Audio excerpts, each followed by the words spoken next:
Have you ever felt like you're carrying a weight so heavy that it pulls you down every time you try to rise?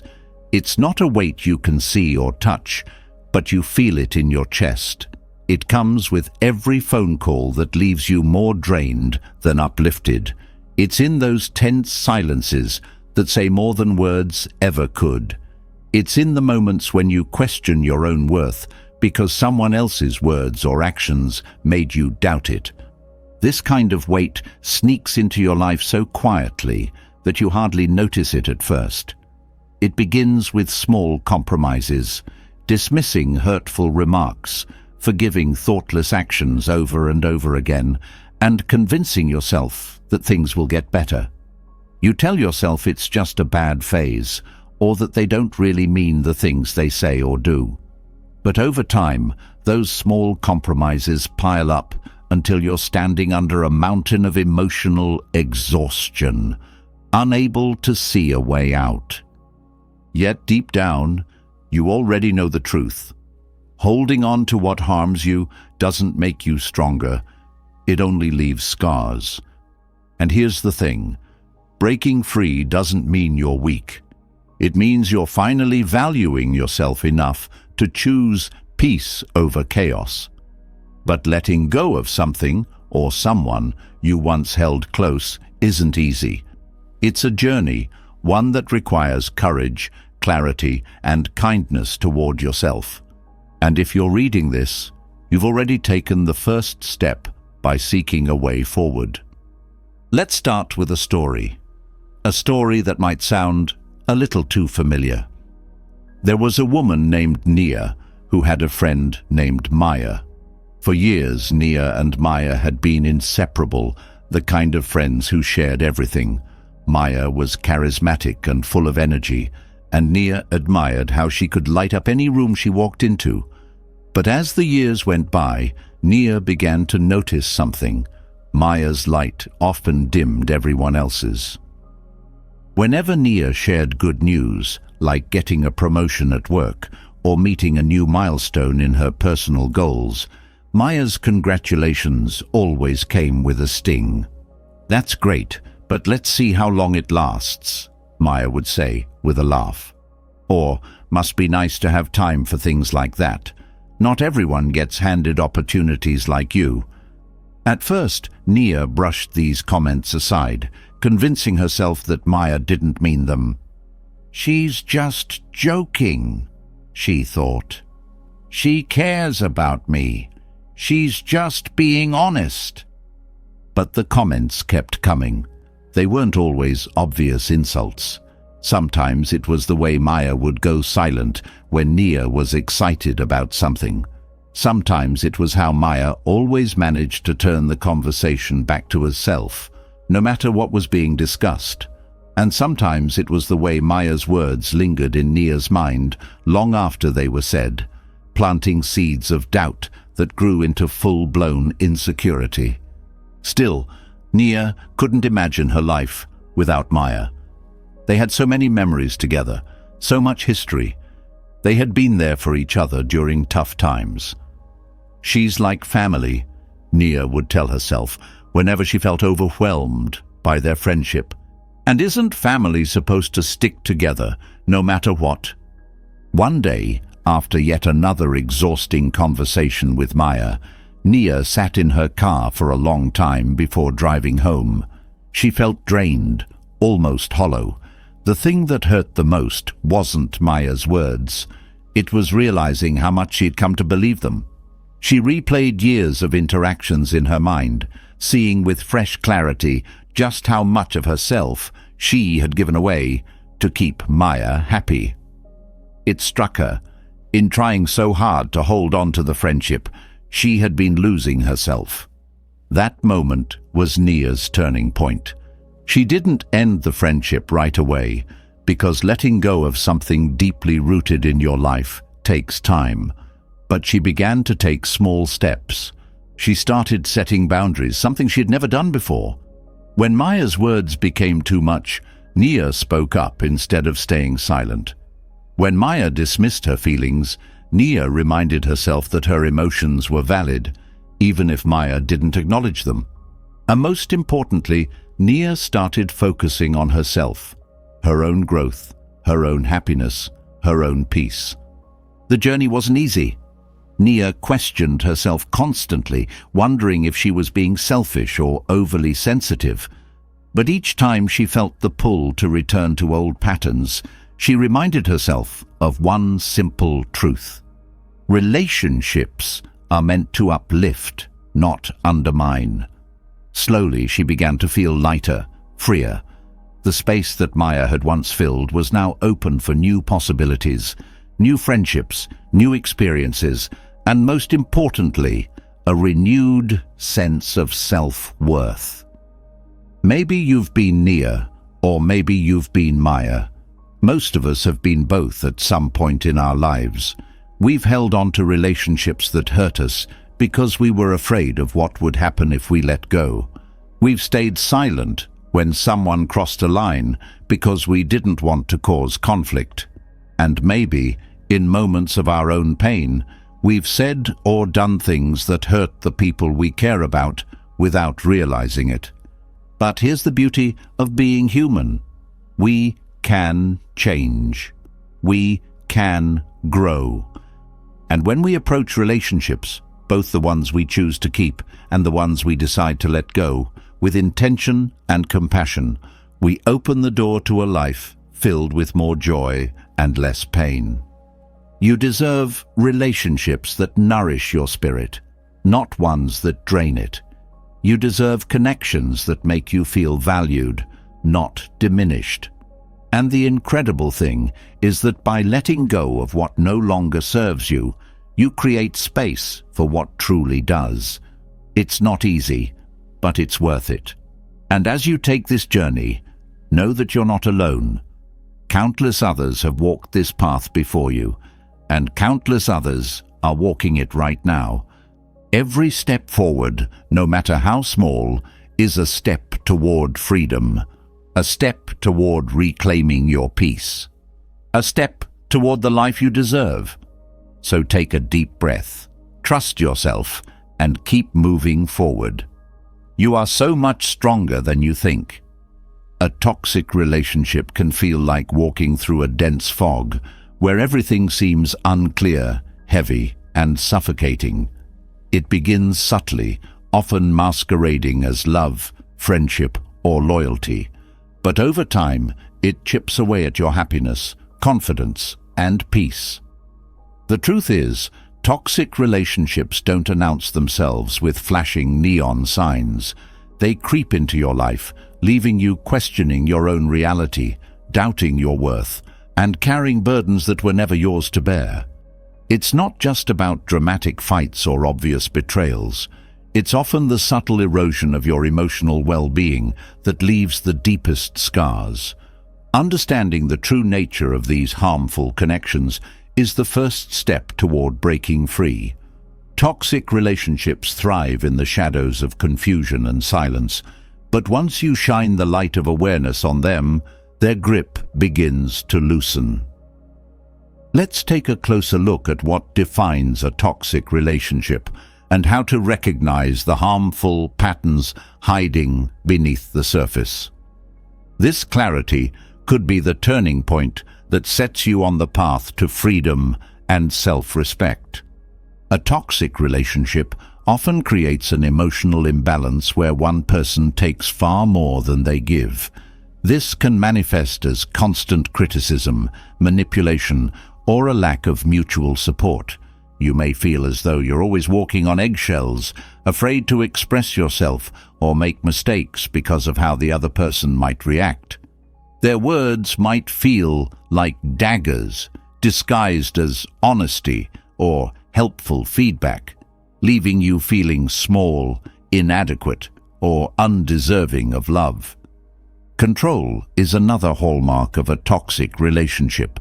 It doesn't always come in obvious forms, like forbidding you from seeing friends or monitoring your every move. Sometimes it's disguised as concern, like questioning every decision you make or undermining your confidence under the guise of offering advice. Over time, this control erodes your sense of independence and autonomy, making you feel like you need their approval just to make basic decisions. Manipulation is a subtle but powerful tactic in toxic relationships. It can appear as guilt-tripping, where the other person makes you feel responsible for their happiness or well-being. For example, they might say, "If you really cared about me, you'd do this for me," or "You're the only one who understands me." This creates an unhealthy dynamic where your needs are constantly sidelined to meet theirs. Emotional inconsistency is another red flag. In a toxic relationship, affection and kindness may be sporadic, leaving you in a constant state of uncertainty. One moment, they shower you with love and validation, and the next, they're cold, distant, or even cruel. This unpredictability keeps you hooked, hoping for the next moment of warmth while enduring long stretches of emotional neglect or abuse.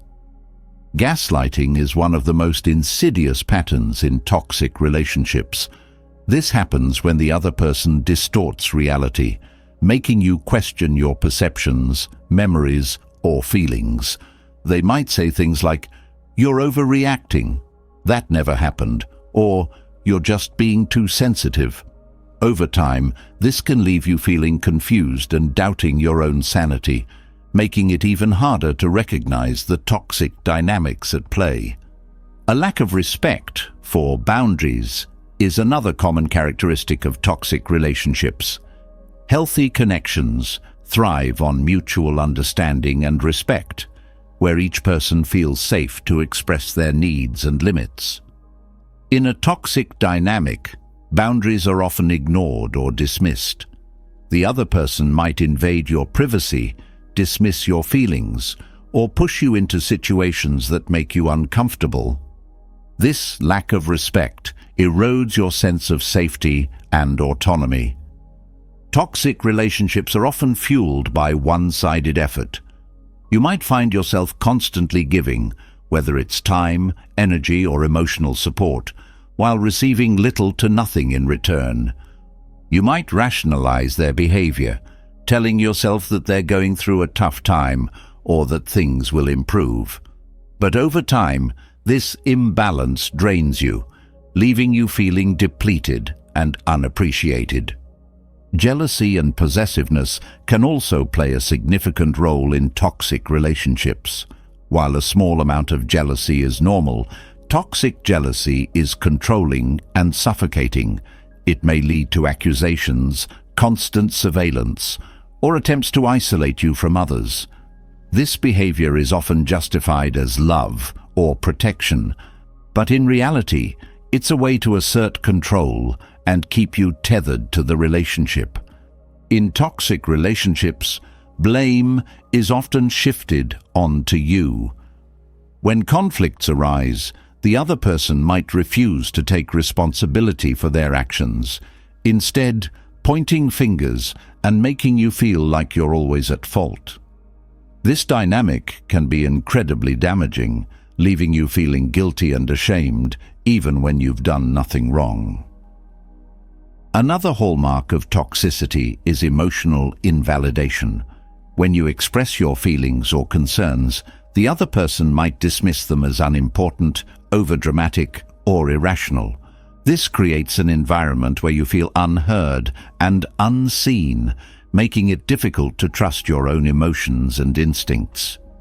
Toxic relationships can also be characterized by an absence of genuine support.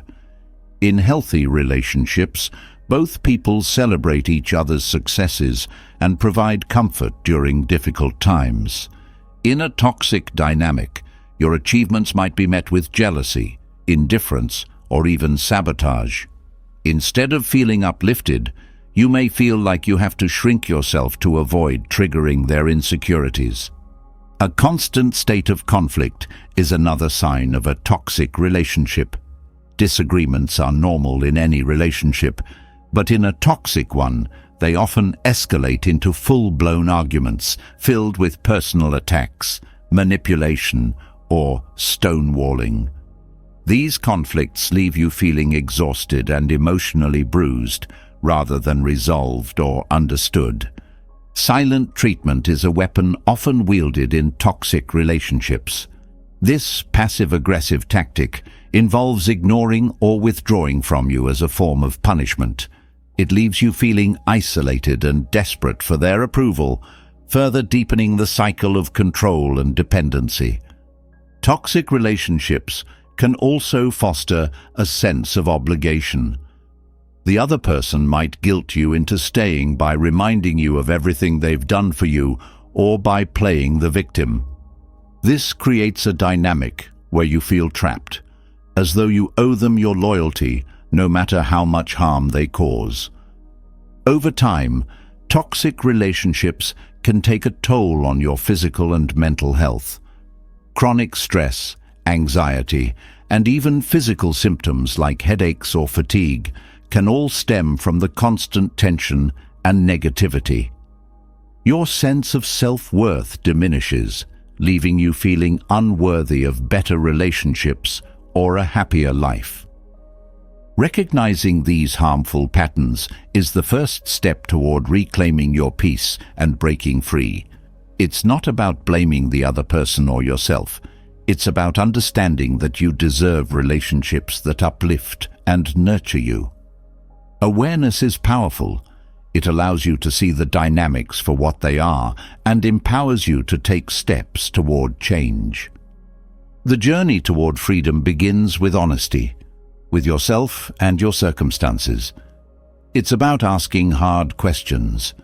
Does this relationship bring out the best in me, or does it drain me?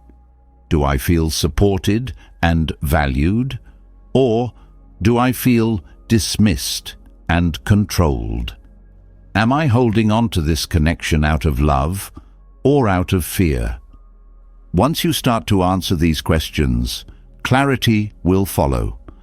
And with clarity comes the courage to take action, whether that means setting boundaries, seeking support, or walking away entirely. You have the strength to break free from the chains of toxicity and create a life filled with peace, joy, and authentic connections. By understanding the nature of toxic relationships, you're not just recognizing the patterns that harm you, you're also reclaiming your power to choose relationships that heal, support, and inspire you. This is the first step toward a brighter, more balanced future, where your happiness is no longer compromised by someone else's behavior.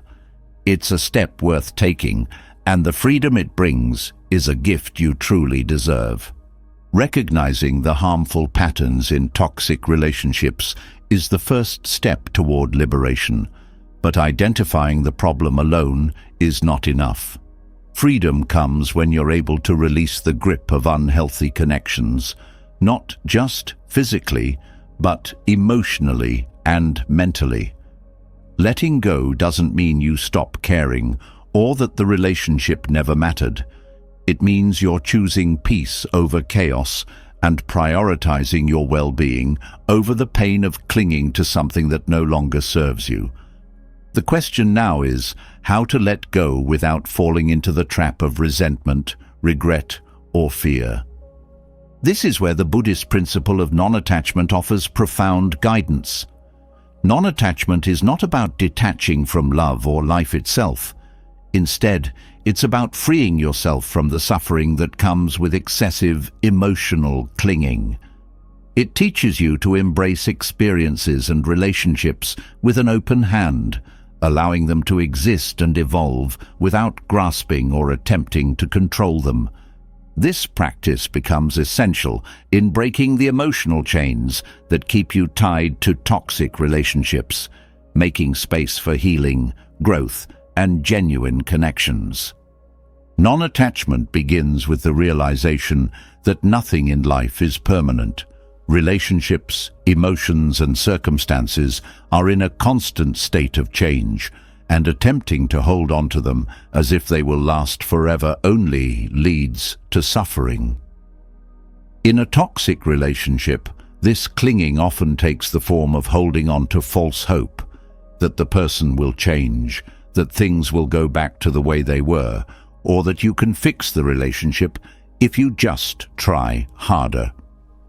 This attachment to an imagined future traps you in a cycle of disappointment as reality continues to diverge from your expectations.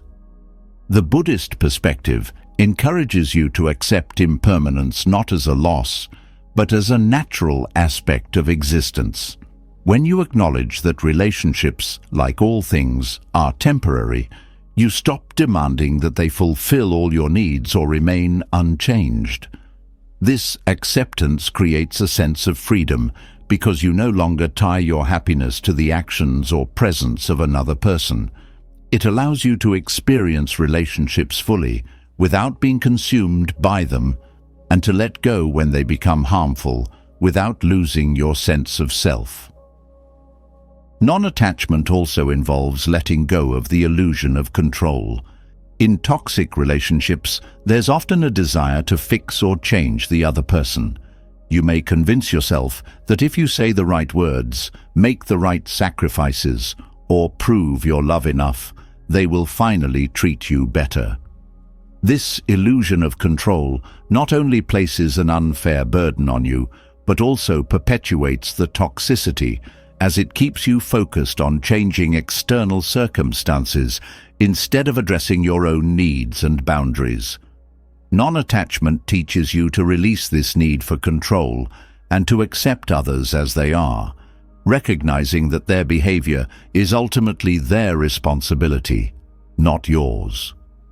Practicing non-attachment doesn't mean suppressing your emotions or becoming indifferent. On the contrary, it allows you to experience your emotions more fully because you're not fighting against them or clinging to them. When you feel hurt, anger, or sadness in the context of a toxic relationship, non-attachment helps you sit with these emotions, understand their roots, and let them pass naturally instead of allowing them to dictate your actions or keep you stuck in pain. This process of emotional release is vital for moving forward and breaking free from the lingering grip of toxic connections. Another aspect of non-attachment is letting go of labels and expectations. In toxic relationships, we often attach ourselves to roles or identities, whether it's being the fixer, the caregiver, or the person who sacrifices their own needs for the sake of the relationship. These labels can become deeply ingrained, making it difficult to imagine a life outside the relationship. By practicing non-attachment, you begin to see yourself not as a fixed role, but as a dynamic, evolving individual. This shift in perspective empowers you to step out of the patterns that have kept you tied to the relationship and to redefine your sense of self on your own terms. Non-attachment also means releasing the stories you tell yourself about the relationship. In toxic dynamics, the mind often clings to narratives that justify staying, whether it's focusing on the good times, idealizing the other person, or believing that leaving would mean failure. These stories create a false sense of security, keeping you trapped in a cycle of emotional dependency. Non-attachment invites you to examine these narratives with clarity and compassion, recognizing them as mental constructs rather than absolute truths. When you let go of these stories, you open yourself to the reality of the situation and the possibility of moving forward. Forgiveness plays a significant role in the practice of non-attachment.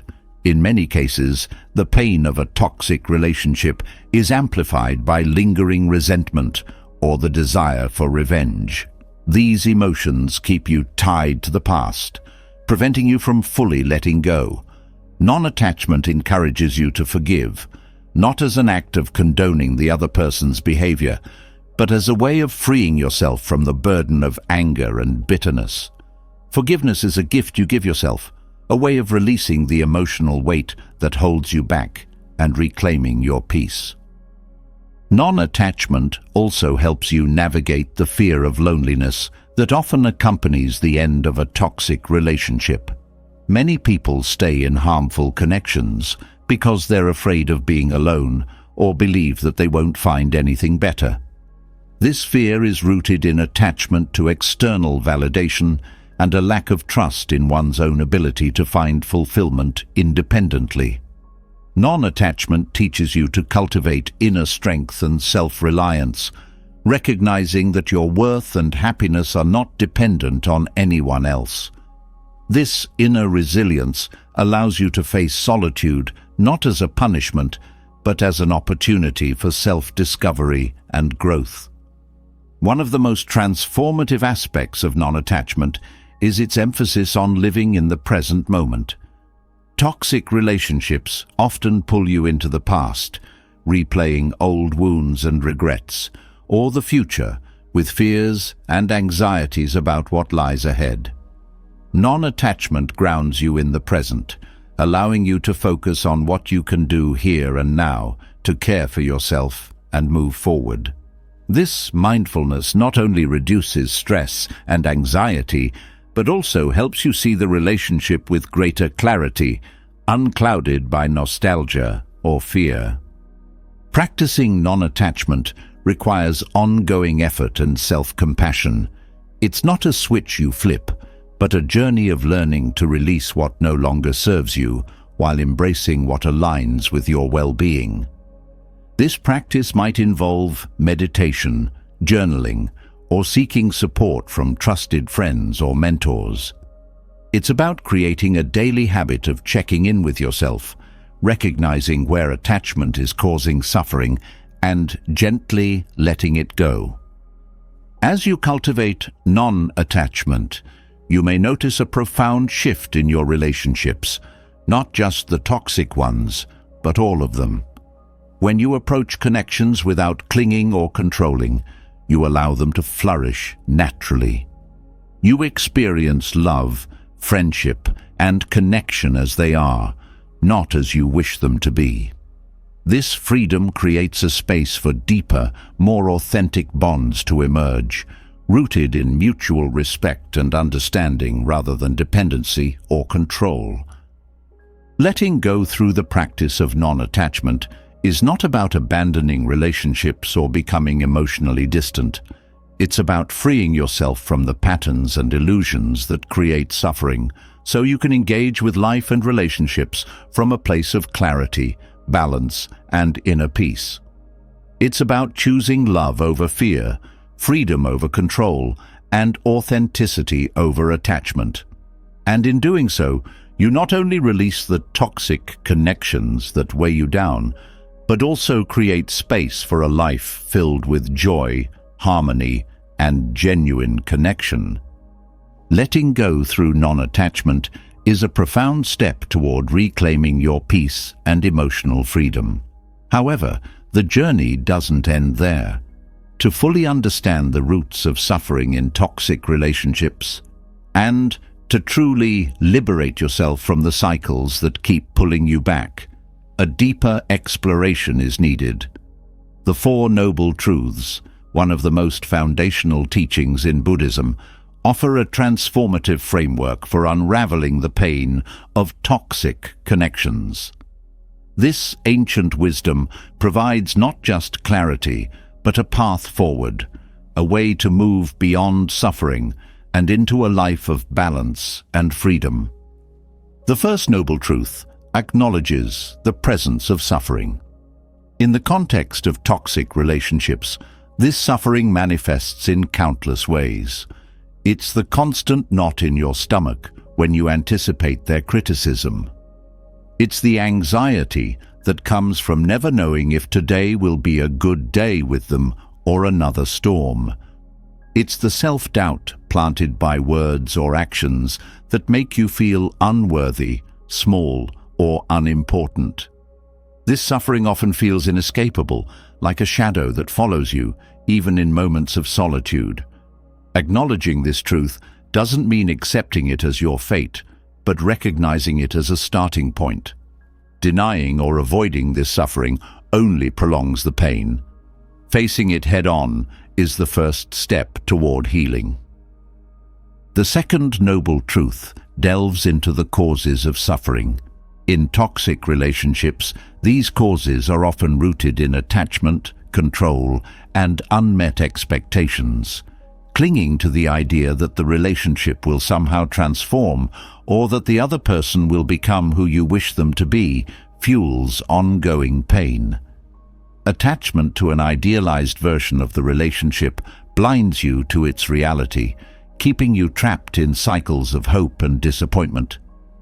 Expectations can also be a source of suffering, expecting the other person to provide the love, validation, or respect that they are unwilling or incapable of giving. This misalignment between expectation and reality creates a constant undercurrent of frustration and hurt. The role of ego is another significant cause of suffering in toxic relationships. Ego drives the need for control, the desire to win arguments, or the unwillingness to walk away for fear of appearing weak or defeated. The ego clings to identity, whether it's being the savior, the martyr, or the one who always tries to fix things. And this clinging perpetuates the toxic dynamic. Letting go of ego doesn't mean letting go of self-respect. It means releasing the need to prove something to yourself or others, creating space for genuine healing. The third noble truth offers a beacon of hope. The cessation of suffering is possible. This truth reminds us that no matter how deeply entrenched the pain feels, it is not permanent. Liberation comes when you release the causes of suffering: attachment, control, ego, and unmet expectations. It is about breaking free from the patterns and illusions that bind you to the toxic relationship. This doesn't mean forgetting or erasing the past, but transforming your relationship with it.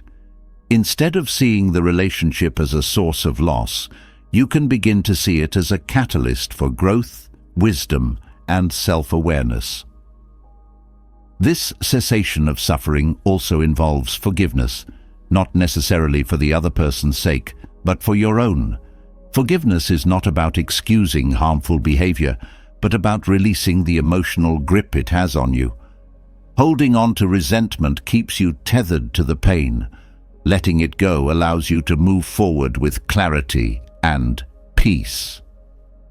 Forgiveness, in this context, is a deeply personal act of liberation, a way to free your heart from the weight of past hurts. The fourth noble truth outlines the path to liberation from suffering, known as the Noble Eightfold Path. In the realm of toxic relationships, this path provides practical guidance for healing and growth. Right. Understanding involves seeing the relationship for what it truly is, without distortion or denial. It requires you to recognize the patterns, behaviors, and dynamics that contribute to the toxicity. This clarity lays the foundation for change, as it allows you to make decisions based on truth rather than illusion. Right intention is the commitment to free yourself from the suffering caused by the relationship. It is about choosing actions that align with your well-being and rejecting those that perpetuate harm. This intention becomes a guiding light, helping you navigate the complexities of letting go with compassion and resolve. Right speech emphasizes the importance of communication, both with yourself and others. It encourages honesty, kindness, and mindfulness in how you express yourself, even in the face of conflict or pain. Right action involves setting boundaries and taking steps to protect your emotional and mental health. It is about prioritizing your needs and refusing to engage in behaviors that reinforce the toxic dynamic. This may involve distancing yourself from the relationship, seeking support, or creating new routines that foster healing. Right livelihood in this context can be interpreted as cultivating relationships and environments that nourish your spirit rather than drain it. Right effort is the ongoing practice of aligning your thoughts and actions with the goal of liberation. It is about recognizing when old patterns or emotions resurface and gently redirecting yourself toward healthier choices. This effort requires patience and persistence, as breaking free from toxic relationships often involves setbacks and challenges. Right mindfulness encourages you to stay present, observing your thoughts and emotions without judgment. It helps you avoid getting lost in the past or future, grounding you in the here and now. Finally, right concentration involves focusing your energy on healing and self-growth. It is about directing your attention toward practices that bring peace and clarity, whether it's meditation, journaling, or engaging in creative pursuits. This concentrated effort helps you rebuild your sense of self, independent of the relationship's influence. Applying the Four Noble Truths to toxic relationships is not just an intellectual exercise, it is a transformative journey. It requires courage to face the truth, compassion to forgive yourself and others, and commitment to walk the path toward liberation. Each step forward is an act of self-love, a declaration that you deserve relationships and a life that align with your highest self. Through this process, you begin to see the relationship not as a failure, but as a teacher. It has shown you the importance of boundaries, the power of self-respect, and the need for clarity in your connections. This shift in perspective transforms pain into wisdom, allowing you to move forward with a deeper understanding of yourself and others. As you continue to apply the Four Noble Truths, you create a foundation for healthier relationships in the future. You become more attuned to red flags, more confident in setting boundaries, and more mindful in how you approach connection and intimacy. The suffering that once defined your experience becomes a distant memory, replaced by the peace and freedom of living authentically and without attachment. In this way, the Four Noble Truths are not just a path to liberation. They are a pathway to a life filled with balance, harmony, and genuine joy. Understanding the roots of suffering and the path to liberation opens the door to a new challenge: navigating relationships with compassion while protecting your own well-being. Compassion is a cornerstone of many spiritual teachings, but in toxic relationships, it often becomes distorted. The line between genuine care and self-sacrifice can blur, leaving you depleted, resentful, or trapped. The question is not whether compassion has value, it does, but how to offer it in a way that doesn't require you to lose yourself in the process.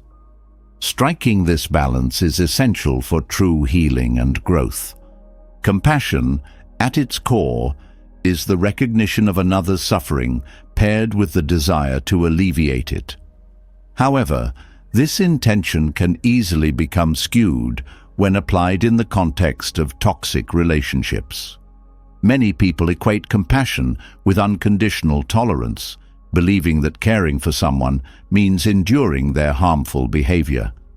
This misunderstanding often stems from a lack of boundaries or a fear of appearing selfish. True compassion, however, requires a deeper understanding. It begins with kindness toward yourself.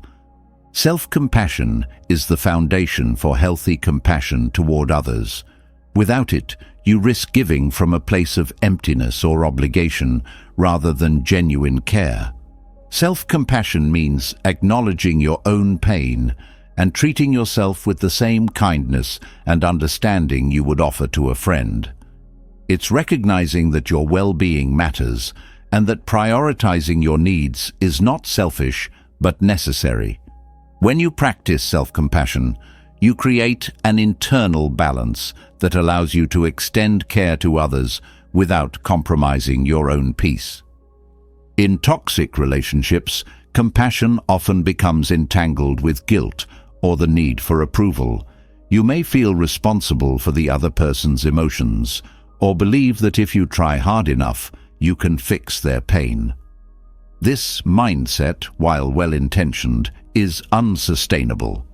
It places the burden of someone else's healing entirely on your shoulders, leaving you drained and perpetuating the toxic dynamic. True compassion recognizes that while you can support someone, you cannot heal them. Their journey is their own, and no amount of self-sacrifice on your part will change that. Boundaries are the key to balancing compassion with self-preservation. They act as a protective barrier, allowing you to offer care without losing yourself in the process. Boundaries are not walls. They don't shut people out entirely, but rather guidelines that define what is and isn't acceptable in your interactions. They create a space where both your needs and the other person's can coexist, fostering healthier, more balanced relationships. Setting boundaries in a compassionate way involves clear communication and consistency. It means expressing your needs honestly and calmly without resorting to blame or anger. For example, if someone's behavior is causing you distress, you might say, "I care about you, but I need to take a step back when things become overwhelming." This approach acknowledges your concern for the other person while asserting your limits, ensuring that your compassion doesn't come at the expense of your well-being. Maintaining boundaries also requires a willingness to enforce them. In toxic relationships, boundaries are often tested or disregarded, and it can be tempting to let them slide to avoid conflict. However, compromising your boundaries undermines your self-respect and perpetuates unhealthy dynamics. Compassion in this context means standing firm, not out of spite or anger, but out of love for yourself and respect for the relationship. Enforcing boundaries might feel uncomfortable at first, but it is an essential step toward creating a healthier dynamic. Compassion also involves recognizing when to step away. In some cases, the most loving and respectful thing you can do for yourself and the other person is to create distance. This doesn't mean you care any less. It means you understand that the relationship, as it stands, is causing more harm than good. Walking away with compassion means leaving without anger or resentment, but with a sense of peace and acceptance. It's a decision rooted in clarity and self-respect, rather than fear or frustration. Another important aspect of compassionate relationships is understanding the difference between empathy and enmeshment. Empathy allows you to connect with another person's emotions without taking them on as your own. Enmeshment, on the other hand, blurs the boundaries between your feelings and theirs, leaving you overwhelmed and unable to separate your well-being from their struggles. Practicing compassion without enmeshment involves maintaining a sense of emotional autonomy, acknowledging their pain while staying grounded in your own emotional state. Mindfulness can be a powerful tool in balancing compassion with self-preservation.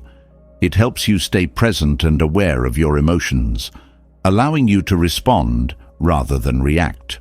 When you practice mindfulness, you're better equipped to recognize when compassion is turning into self-sacrifice or when your boundaries are being tested. This awareness allows you to make conscious choices that align with your values and well-being, rather than falling into old patterns of overgiving or tolerating harmful behavior. Compassionate detachment is another valuable practice. This involves caring deeply for someone while accepting that you cannot control their actions or choices.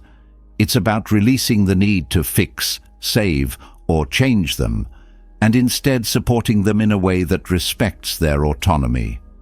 Compassionate detachment allows you to offer love and kindness without becoming entangled in their struggles, creating a healthier dynamic for both parties. Forgiveness plays a significant role in practicing compassion without sacrificing yourself. Forgiveness is not about condoning harmful behavior or ignoring the impact it has had on you. It's about releasing the emotional weight of anger, resentment, or bitterness so that you can move forward with clarity and peace. Forgiveness, when rooted in compassion, is an act of liberation for yourself and for the other person. It allows you to let go of the past and create space for healthier connections. Compassion also requires discernment, the ability to recognize when someone's actions or intentions are genuinely harmful. In toxic relationships, compassion can sometimes be manipulated or exploited, leaving you vulnerable to further harm. Discernment helps you differentiate between a relationship that can be healed and one that requires distance.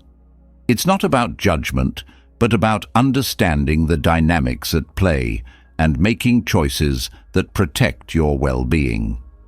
Balancing compassion with self-preservation also involves cultivating a support system. Surrounding yourself with people who uplift and support you provides a buffer against the emotional strain of toxic relationships. These connections remind you of your worth and help you stay grounded in your values, making it easier to practice compassion without losing yourself. Healing through compassion means extending kindness not only to others, but also to yourself. It's about recognizing your own needs, honoring your boundaries, and treating yourself with the same care and respect you offer to others. Self-compassion is not selfish. It's the foundation of all healthy relationships, allowing you to give from a place of abundance rather than depletion. Compassion, when practiced with intention and balance, becomes a source of strength rather than a weakness. It allows you to navigate relationships with clarity, kindness, and integrity, creating a space where both you and the other person can grow. By balancing compassion with self-preservation, you not only protect your own peace, but also foster healthier, more meaningful connections. It's a practice rooted in self-respect, awareness, and a deep understanding of what it means to truly care, both for others and for yourself. Balancing compassion with self-preservation sheds light on how relationships can thrive without self-sacrifice. Yet, there's another subtle but powerful force that often goes unnoticed, keeping us tethered to toxic dynamics: clinging. Clinging isn't just holding on, it's gripping so tightly to something that you begin to lose your sense of self. In relationships, this attachment often feels like an invisible thread wrapping around you, making it harder to breathe, think clearly, or move forward. The more you cling, the more your emotional pain intensifies, as though you're trying to grasp water that slips through your fingers. To understand this deeply, we must explore how excessive attachment fuels suffering and prevents true freedom. Attachment begins innocently enough. In relationships, it can feel like the foundation of love, connection, or loyalty. But when attachment becomes excessive, it transforms into dependence. You begin to place your happiness, self-worth, and emotional stability entirely in the hands of another person. Their actions dictate your mood, their approval determines your confidence, and their presence becomes essential to your sense of security. This dependence creates a fragile foundation for the relationship, as it relies not on mutual respect or love, but on neediness and control. When you cling to someone in a toxic relationship, you often ignore red flags and warning signs because you're so afraid of losing them. This fear of loss blinds you to reality, causing you to tolerate behavior that you'd never accept otherwise. You might find yourself rationalizing their actions, excusing their mistreatment, or convincing yourself that things will improve if you just try harder. This self-deception deepens the emotional pain, as you suppress your own needs and values to maintain the illusion of harmony. Clinging also fosters a sense of entitlement or expectation. You may feel that because you've invested so much time, energy, or love into the relationship, the other person owes you something in return. This expectation creates resentment when they fail to meet your needs, further amplifying your suffering. True love or connection cannot flourish under the weight of such expectations. Instead, they collapse, leaving behind bitterness and regret. Another way clinging leads to suffering is through the loss of emotional independence. When you're overly attached, your identity begins to merge with the relationship.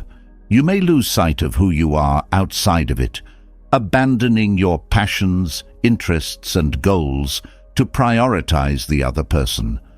This self-neglect creates a void, leaving you feeling hollow and directionless when the relationship falters. The irony is that the more you give up parts of yourself to cling to someone else, the more distant and disconnected you become from both them and yourself. Excessive attachment also creates a cycle of anxiety and insecurity. You constantly worry about the other person's feelings, actions, or intentions, fearing that they might leave or withdraw their affection. This anxiety often manifests as jealousy, possessiveness, or attempts to control their behavior. While these reactions may temporarily soothe your fear, they ultimately push the other person further away, deepening the emotional rift and reinforcing your suffering. In many cases, clinging stems from a fear of abandonment or loneliness. You might believe that letting go of the relationship will leave you empty or unloved, leading you to hold on tighter even when it's causing you harm. This fear is often rooted in past experiences or unmet emotional needs, which drive you to seek security in someone else. However, no relationship can fill the void created by unresolved inner wounds. The more you cling, the more you avoid confronting these underlying issues, perpetuating a cycle of pain and dependence. Clinging also limits your freedom by creating a sense of obligation. You might feel responsible for the other person's happiness or well-being, taking on their burdens as if they were your own. While caring for someone is natural, excessive attachment blurs the line between support and self-sacrifice. This overextension drains your emotional energy and leaves you feeling trapped, as though you're carrying a weight that isn't yours to bear. True freedom comes from recognizing that while you can care for someone, you are not responsible for their choices, feelings, or actions. The illusion of control is another way clinging leads to suffering. When you're attached to a toxic relationship, you may try to manage every aspect of it, whether by changing your behavior to please the other person, attempting to fix their problems, or constantly seeking reassurance. This need for control creates tension and frustration, as the unpredictable nature of relationships resists such efforts. The more you cling to control, the more you feel helpless and defeated when things don't go as planned. Letting go of attachment doesn't mean becoming indifferent or uncaring. It means releasing the emotional grip that keeps you tied to suffering. It's about recognizing that love and connection are not about possession or control, but about freedom and mutual respect. When you let go of clinging, you create space for healthier dynamics to emerge. Relationships built on choice rather than need, on appreciation rather than expectation. A key step in releasing attachment is cultivating self-awareness. Reflect on why you feel so attached and what needs or fears are driving this behavior. Are you clinging because you fear being alone? Because you're seeking validation? Because you believe this relationship defines your worth? By understanding the root of your attachment, you can begin to address the underlying issues and find healthier ways to meet your emotional needs. Practicing mindfulness is another powerful tool for letting go of attachment. Mindfulness helps you observe your thoughts and emotions without judgment, allowing you to see the patterns of clinging as they arise. For example, when you notice yourself obsessing over the other person's actions or worrying about the relationship's future, mindfulness allows you to pause and redirect your focus to the present moment. This practice helps break the cycle of attachment by shifting your attention away from fear and toward a sense of inner peace. Developing self-compassion is also essential in releasing attachment. When you're overly attached, you often judge yourself harshly for the relationship's struggles or blame yourself for its shortcomings. Self-compassion helps you treat yourself with kindness and understanding, recognizing that your worth is not defined by the relationship or the other person's behavior. This inner strength empowers you to let go without guilt or self-doubt, knowing that you deserve love and respect, both from others and yourself. Another practice for overcoming attachment is gratitude. By focusing on what you have rather than what you lack or fear losing, gratitude shifts your perspective and reduces the intensity of clinging.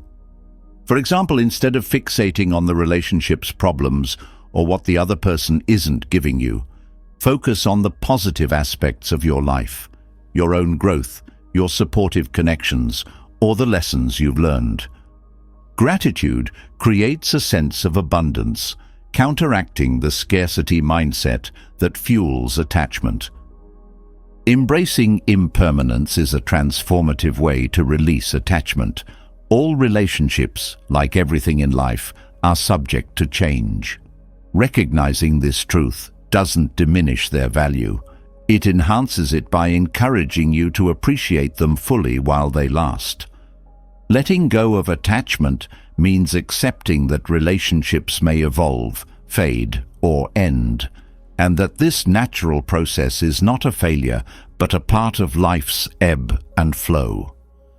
Releasing excessive attachment is not easy, especially when emotions run deep, but it is a necessary step toward emotional freedom and inner peace. By loosening your grip, you allow both yourself and the other person the space to grow, heal, and find authentic happiness. It's not about giving up on love or connection. It's about finding a way to love that doesn't hurt, to connect without control, and to care without clinging. This shift transforms your relationships from sources of pain into opportunities for growth, joy, and mutual respect. And in doing so, it opens the door to a life where your happiness is no longer tied to someone else, but is rooted firmly within yourself.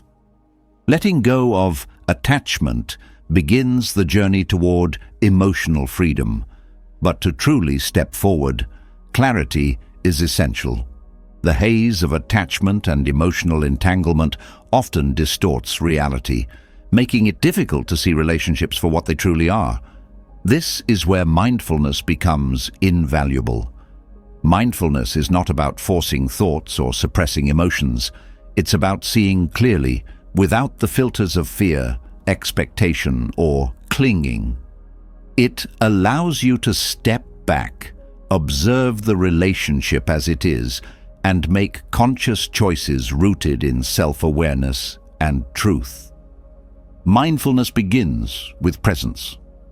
Often, in toxic relationships, your mind is preoccupied with the past, replaying arguments, wondering what you could have done differently, or clinging to memories of better times. At the same time, you're consumed by fears of the future, worrying about whether the relationship will survive or what will happen if it ends. This constant mental tug-of-war leaves little room for the present moment, where clarity and understanding reside. Practicing mindfulness shifts your focus to the here and now, helping you observe the dynamics of the relationship without the cloud of past pain or future anxiety. Observation without judgment is a cornerstone of mindfulness.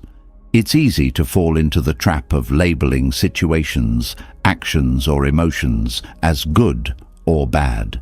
In relationships, this judgment often extends to both yourself and the other person. You might criticize yourself for staying too long or blame the other person entirely for the toxicity. Mindfulness encourages you to set aside these judgments and simply observe. For example, rather than thinking, I shouldn't feel this way, you might acknowledge, I feel hurt. This shift creates space for understanding, as you're no longer fighting against your emotions, but allowing them to exist. Awareness of patterns is another key aspect of mindfulness. Toxic relationships often follow predictable cycles: moments of calm followed by conflict, brief reconciliation followed by more tension. These patterns can be hard to see when you're caught in the middle of them. Mindfulness helps you step outside the cycle and observe it objectively. You begin to notice recurring behaviors, triggers, and emotional responses, which allows you to understand the dynamics at play. This awareness is empowering because it enables you to recognize when the cycle is repeating and decide how to respond, rather than being swept along by it. Breathing is one of the simplest yet most effective tools for practicing mindfulness. In moments of emotional intensity, whether it's anger, sadness, or fear, your breath anchors you to the present. Instead of reacting impulsively, taking a few slow, deep breaths allows you to pause and create a moment of stillness. In this stillness, you can observe your thoughts and feelings without being overwhelmed by them. This practice is particularly helpful in heated situations where emotions can escalate quickly and lead to decisions you may later regret. Mindfulness also involves tuning into your body. Toxic relationships often take a physical toll, manifesting as tension in your shoulders, knots in your stomach, or a racing heart. These physical sensations are signals from your body, reflecting the emotional strain you're under. By paying attention to these sensations, you gain a deeper understanding of how the relationship is affecting you. For instance, if you notice that you feel physically drained after every interaction with the other person, it's a sign that the relationship may be taking more from you than it's giving. Another aspect of mindfulness is cultivating curiosity. Instead of approaching the relationship with fixed assumptions or expectations, mindfulness invites you to explore it with an open mind. What are the underlying emotions driving your actions and theirs? What needs are being met, and which ones are being neglected? This curiosity allows you to move beyond surface-level judgments and uncover the deeper truths about the relationship. It also helps you approach conflicts with a desire to understand rather than to win, fostering more constructive communication. Mindfulness encourages self-inquiry, asking you to reflect on your role in the relationship. While it's easy to focus on the other person's behavior, true clarity comes from looking inward. Are you enabling certain dynamics by avoiding confrontation or ignoring red flags? Are you staying in the relationship out of love, fear, or obligation? These questions may be uncomfortable, but they're necessary for growth. Mindfulness creates a safe space for this self-reflection, allowing you to explore these questions with compassion rather than self-criticism. Practicing mindfulness also involves accepting what is, rather than clinging to what you wish it could be. In relationships, this means acknowledging the reality of the situation, rather than holding on to an idealized version of it. For example, you might wish that the other person would change, or that the relationship would return to how it was in the beginning. Mindfulness helps you see these desires for what they are, projections, and refocus on the present moment. Acceptance doesn't mean resignation. It means seeing the situation clearly so that you can make decisions based on reality rather than illusion. Non-reactivity is another benefit of mindfulness in relationships. Toxic dynamics often thrive on emotional reactions, whether it's anger, defensiveness, or guilt. When you react impulsively, you're operating on autopilot, repeating the same patterns that keep you stuck. Mindfulness interrupts this cycle by creating a pause between stimulus and response.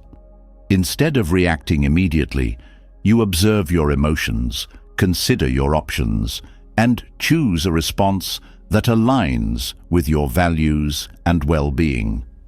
This shift not only diffuses tension, but also empowers you to take control of your actions.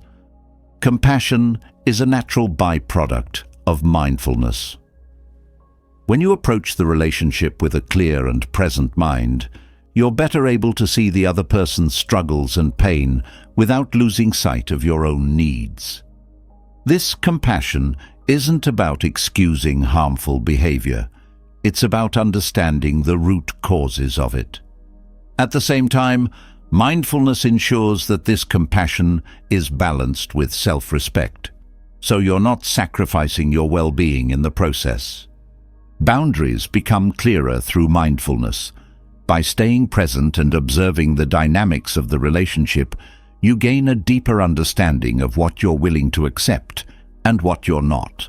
This clarity makes it easier to set and enforce boundaries, as they're rooted in an authentic understanding of your needs rather than reactive emotions. Mindfulness helps you communicate these boundaries calmly and assertively, creating a foundation for healthier interactions. Mindfulness also strengthens your ability to let go. When you're deeply attached to a relationship, letting go can feel like an impossible task. However, mindfulness teaches you to release the need to control or cling, allowing the relationship to evolve naturally. This doesn't mean giving up on it entirely. It means letting go of the illusions, fears, and expectations that cause suffering. In this state of openness, you can approach the relationship with greater clarity and authenticity, whether that means working to improve it or choosing to walk away. Mindfulness fosters gratitude for the lessons the relationship has taught you. Even in toxic dynamics, there are opportunities for growth and self-discovery. By staying present and observing the relationship objectively, you can recognize these lessons and use them as stepping stones toward a healthier, more balanced life. This perspective transforms pain into wisdom and allows you to move forward with a sense of purpose and empowerment. Developing mindfulness is not about fixing the relationship or erasing its challenges. It's about creating a space of clarity and peace within yourself, from which you can navigate the complexities of connection with grace and intention. Through mindfulness, you cultivate the awareness needed to see the relationship clearly, the courage to make conscious decisions, and the strength to honor your truth. This practice doesn't just change how you approach the relationship, it changes how you approach yourself, paving the way for a life filled with authenticity, balance, and emotional freedom. Mindfulness sheds light on the truth of your relationships, offering clarity and a sense of presence. But understanding the dynamics of toxic bonds often goes deeper than what is visible on the surface. Sometimes the patterns of pain and attachment feel oddly familiar, as if they're playing out on a loop. In Buddhist philosophy, this repetition isn't random. It is karma at work. Karma is not punishment or reward, but a reflection of cause and effect. It shapes the experiences we attract and the dynamics we endure, often rooted in actions, thoughts, and choices from the past. To truly break free from toxic relationships, understanding karma and how it influences your connections is crucial. Karma, at its essence, reflects the principle of interconnectedness. Every action, word, and thought creates ripples that influence not only your life, but the lives of those around you. In relationships, karmic ties often manifest as deeply ingrained patterns, behaviors, emotions, and conflicts that seem to recur no matter how much effort you put into changing them. These patterns can stem from unresolved issues in past relationships, whether with romantic partners, family members, or even friendships. Recognizing these karmic cycles is the first step toward breaking free. One way karma influences toxic relationships is through unmet emotional needs from the past. If you've experienced neglect, rejection, or conditional love in earlier relationships, you may unconsciously seek partners or connections that mirror those dynamics. This is not because you want to relive the pain, but because the unresolved energy from those experiences still lingers. The relationship becomes a stage where your subconscious mind attempts to heal old wounds, but without awareness, it often leads to more hurt instead of resolution. Another karmic element in toxic relationships is the role of projection. Sometimes the pain you've internalized from past experiences is projected onto your current relationships, creating conflict and misunderstanding. For example, if you've been betrayed before, you may carry a deep fear of betrayal that influences how you interpret your partner's actions. This fear, rooted in past karma, can create unnecessary tension and perpetuate toxic patterns. Mindfulness and self-reflection are essential tools for identifying these projections and distinguishing between past wounds and present reality. Karma also plays a role in the people you attract into your life. Toxic relationships often involve individuals who mirror your unresolved emotions or beliefs.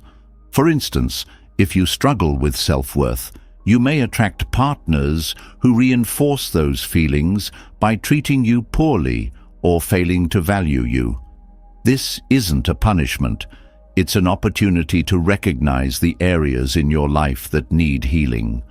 When you address these inner wounds, the energy you emit changes, and so do the types of connections you attract. Breaking free from karmic cycles in toxic relationships requires deep self-awareness and intentional action. One of the first steps is recognizing the lessons that the relationship is trying to teach you.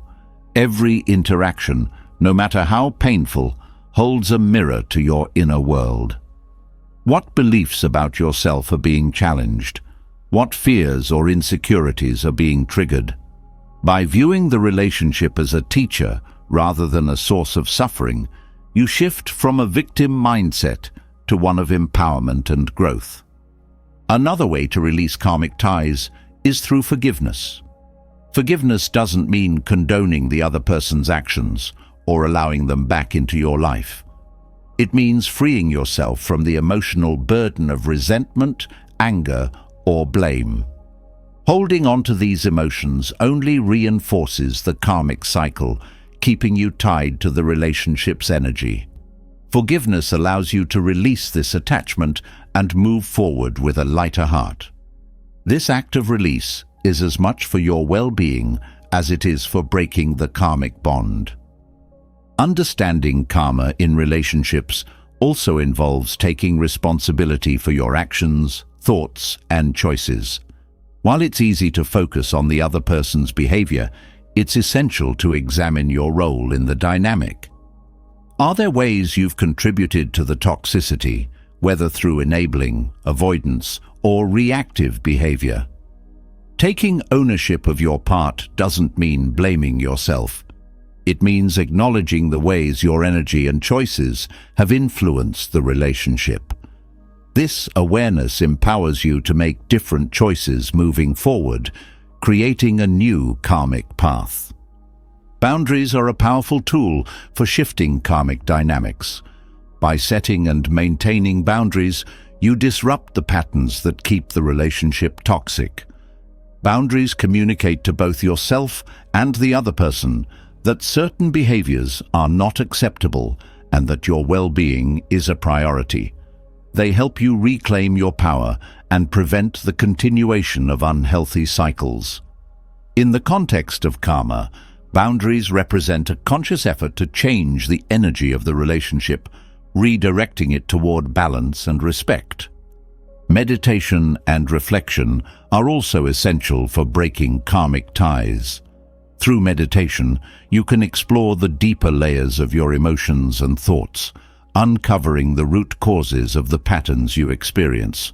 This practice allows you to process unresolved pain, release lingering attachments, and cultivate a sense of inner peace. Reflection, whether through journaling or self-inquiry, helps you connect the dots between your past experiences and present relationships, providing clarity on what needs to change. Another important aspect of karmic relationships is recognizing when it's time to let go. Some connections are meant to teach you lessons, not to last forever. Holding on to a relationship out of fear, guilt, or obligation only prolongs the karmic cycle. Letting go with grace and compassion allows both you and the other person to move forward and create new, healthier dynamics in your lives. This act of release is not a failure, but a powerful declaration of your commitment to growth and well-being. Karma also reminds us of the importance of intention. The energy you bring to your relationships, whether it's love, fear, anger, or compassion, shapes their outcome. By cultivating positive intentions, you can shift the dynamic of your connections, even in challenging situations. This doesn't mean ignoring or suppressing your emotions. It means approaching the relationship with a mindset of healing, understanding, and respect. When your intentions are rooted in authenticity and kindness, you create the conditions for transformation. Breaking free from karmic patterns also involves learning to trust yourself. Toxic relationships often erode your confidence and intuition, leaving you doubting your ability to make decisions or recognize red flags. Rebuilding this trust requires patience and practice. Start by tuning into your inner voice and honoring your feelings, even when they're uncomfortable. Trust that you have the wisdom and strength to navigate relationships with clarity and integrity. Karma teaches that the energy you cultivate within yourself is reflected in your external world. By focusing on your own healing and growth, you naturally attract relationships that align with your higher self. This doesn't mean avoiding challenges or difficult emotions. It means approaching them with awareness and a willingness to grow. The more you nurture your inner world, the less likely you are to repeat the patterns of the past. Understanding karma in relationships is not about assigning blame or seeking justice. It's about recognizing the interconnectedness of your experiences and taking conscious steps to create a healthier, more balanced future. By addressing the root causes of toxic patterns, practicing forgiveness, setting boundaries, and cultivating self-awareness, you break free from the cycles that have held you back. This liberation not only transforms your relationships, but also deepens your connection to yourself and the world around you. Karma is not fixed or unchangeable. It is a dynamic, evolving force shaped by your thoughts, actions, and intentions. By embracing this truth, you empower yourself to rewrite the narrative of your relationships, moving from a cycle of pain to one of growth, love, and freedom. Each step you take toward breaking these patterns creates a ripple effect, not only in your own life, but in the lives of those around you, paving the way for a future filled with harmony and authenticity. Breaking free from karmic cycles reveals the interconnectedness of our actions and relationships, shedding light on the patterns that shape our experiences. But once we've identified these cycles and chosen to disrupt them, one critical step remains: forgiveness. Often misunderstood, forgiveness is not about condoning harm or dismissing the pain caused by someone's actions. It's a deeply personal act of liberation, one that unchains you from the emotional weight of resentment and anger. Forgiveness is not for the other person. It's a gift you give yourself, allowing you to reclaim your peace, clarity, and emotional freedom. Forgiveness begins with acknowledging your pain. When someone's actions hurt you, the emotions can run deep: anger, betrayal, sadness, or even shame. These feelings are valid, and denying them only prolongs your suffering. Forgiveness doesn't mean brushing aside these emotions. Instead, it invites you to face them honestly. By doing so, you honor your experience and allow yourself to process the pain, rather than burying it where it can quietly fester. This acknowledgement is the first step in untangling the emotional knots that hold you to the past. Resentment, when left unchecked, becomes a heavy burden. It's a constant replay of the hurt, an emotional tether that keeps you tied to the person or event that caused you pain.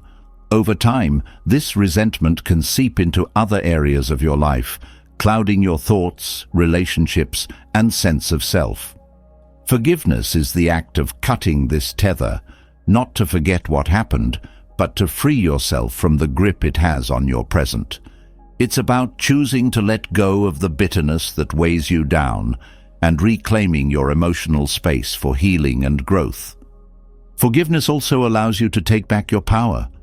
When you hold on to anger or blame, you inadvertently give the person who hurt you control over your emotions. They continue to occupy your thoughts and influence your feelings, even if they are no longer present in your life. Forgiving them doesn't mean excusing their behavior. It means refusing to let their actions dictate your happiness any longer. It's a powerful declaration that your peace is no longer dependent on their remorse or actions. One of the most profound aspects of forgiveness is the recognition that it's about you, not them. People often hesitate to forgive because they fear it means letting the other person off the hook. But forgiveness isn't about justice or reconciliation. It's about releasing yourself from the emotional cage of the past. You may never receive an apology or acknowledgement from the other person, but that doesn't make forgiveness any less transformative. It's a choice you make for your own well-being, independent of their response or lack thereof. Forgiveness also fosters self-compassion. When you forgive someone else, you're often confronted with your own vulnerabilities, mistakes, and imperfections. This process can be a reminder that we all carry flaws, and it invites you to extend the same kindness to yourself that you're offering to others. Self-forgiveness is a vital part of this journey. You may carry guilt for how you responded to the hurt or regret for not leaving the toxic relationship sooner. Forgiving yourself allows you to move forward without the weight of self-blame, opening the door to personal growth and renewed self-trust. Another benefit of forgiveness is the clarity it brings. Holding on to anger and resentment can cloud your judgment, making it difficult to see the situation objectively. Forgiveness clears this emotional fog, allowing you to gain insight into the relationship, the other person's behavior, and your own role in the dynamic. This clarity is essential for learning from the experience and avoiding similar patterns in the future. It transforms the pain into a lesson, turning what once felt like a setback into a stepping stone for growth. Forgiveness also helps you break the cycle of negativity that toxic relationships often create. When you hold on to anger, it can influence how you approach new relationships, leading to mistrust, defensiveness, or fear of vulnerability. By forgiving, you release this emotional baggage, making space for healthier connections. It doesn't mean forgetting what you've been through. It means choosing not to let it define your future. Practicing forgiveness is not always easy, especially when the pain feels fresh or profound. It's a process that requires patience and intention. One way to begin is through mindfulness. By observing your emotions without judgment, you can start to understand the roots of your pain and resentment. This awareness creates a space where forgiveness can begin to take root as you separate the hurt from the person who caused it. Mindfulness also helps you stay present, preventing you from being consumed by past grievances or future fears. Compassion is another powerful tool in the practice of forgiveness. This doesn't mean excusing harmful behavior, but it does involve recognizing the humanity in the person who hurt you. Everyone carries their own wounds, insecurities, and struggles, which often influence their actions. Compassion allows you to see beyond the hurt they caused and understand that their behavior likely stemmed from their own pain. This perspective doesn't justify their actions, but it can soften the grip of anger and open the door to forgiveness. Forgiveness also requires letting go of expectations. Often, we hold on to resentment because we're waiting for an apology, acknowledgement, or change in the other person. When these expectations aren't met, the anger lingers, keeping us stuck. Forgiveness asks you to release these expectations and focus on your own healing instead. It's about accepting that the other person may never provide the closure you seek, and choosing to create that closure for yourself. Boundaries play an essential role in forgiveness. Forgiving someone doesn't mean allowing them back into your life or tolerating their harmful behavior. In fact, setting boundaries is an act of self-respect and an important part of the forgiveness process. Boundaries ensure that while you release the emotional burden of resentment, you also protect yourself from further harm. Forgiveness and self-protection can coexist, creating a balance between compassion and self-preservation. Forgiveness also involves shifting your focus from blame to gratitude. While this may seem counterintuitive, reflecting on the lessons the experience taught you can transform your perspective. Perhaps the relationship revealed your inner strength, clarified your values, or taught you the importance of boundaries. By focusing on these takeaways, you turn the pain into a source of growth, making forgiveness a powerful tool for transformation. Forgiveness doesn't happen all at once. It's a journey that unfolds over time. You may find yourself revisiting old emotions or struggling with lingering resentment, and that's okay. Each step you take toward forgiveness is a step toward freedom. The key is to approach the process with patience and self-compassion, allowing yourself the space to heal at your own pace. The act of forgiveness also cultivates inner peace. When you release the emotional weight of resentment, you create space for joy, love, and contentment to flourish. This peace is not dependent on external circumstances, but comes from within, as a reflection of your choice to prioritize your well-being over the pain of the past. Forgiveness becomes a way of reclaiming your life, free from the shadows of anger and hurt. Ultimately, forgiveness is one of the most powerful gifts you can give yourself. It's a declaration of your worth, a statement that your happiness and peace are more important than holding on to pain. By forgiving, you break free from the chains of resentment, allowing yourself to step into a future defined not by the wounds of the past, but by the strength and clarity you've gained. It's a gift of freedom, growth, and self-love. A reminder that no matter what you've been through, you have the power to choose peace. Forgiveness liberates the heart, lifting the heavy burden of resentment and opening the way to peace. Yet, even as forgiveness brings release, there's a deeper truth we must embrace to truly move forward: the impermanence of all things. Relationships, like the seasons, are ever-changing. What begins as a source of joy may shift, grow, or even fade. This truth is not a loss. It is the natural rhythm of life. To find peace in our connections and in ourselves, we must learn to accept this impermanence, not as a threat, but as a profound and beautiful reality. Accepting impermanence starts with letting go of the illusion of permanence. In relationships, this illusion often creates a sense of control or security. You may hold on to the idea that a connection will remain unchanged, that the other person will always stay the same, or that the bond will never weaken. But life's nature is to evolve, and relationships are no exception. By clinging to permanence, you resist this natural flow, creating tension and suffering. Acceptance, on the other hand, allows you to experience relationships as they are, in their full vibrancy, without fear of what may come. Embracing impermanence also means recognizing the beauty in change. When relationships evolve, they often reveal new dimensions of growth and understanding. A friend who once felt like a sibling may drift apart, but the memories you share remain a testament to the connection you had. A romantic partner may no longer be part of your future, but the love and lessons from that relationship shape who you are today. Change does not erase the value of what was.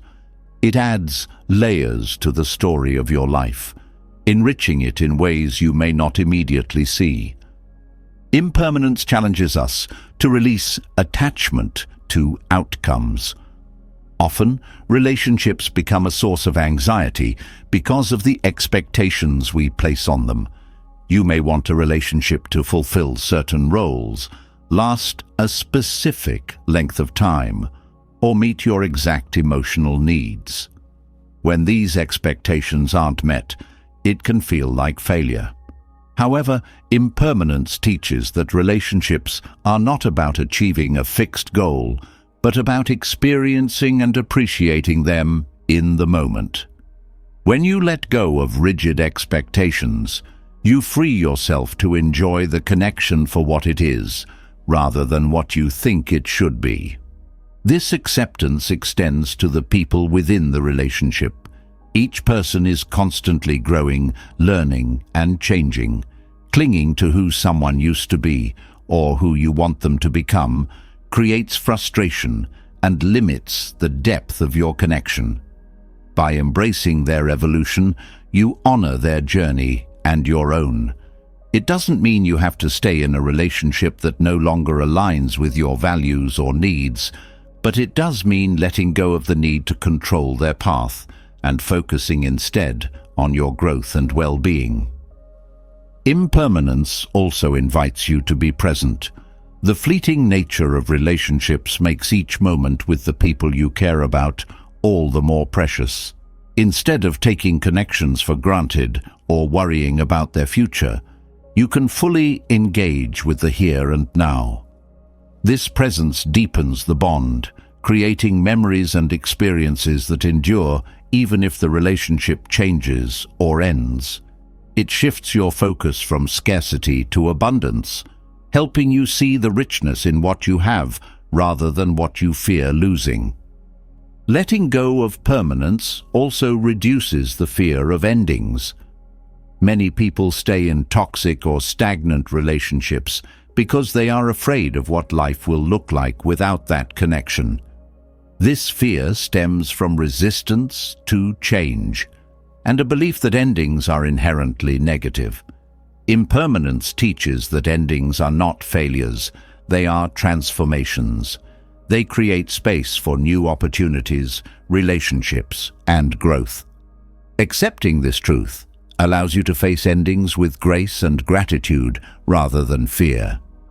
The concept of impermanence also helps you navigate loss. When a relationship ends, whether through separation, distance, or even death, it can feel overwhelming to accept the absence of someone who once played a central role in your life.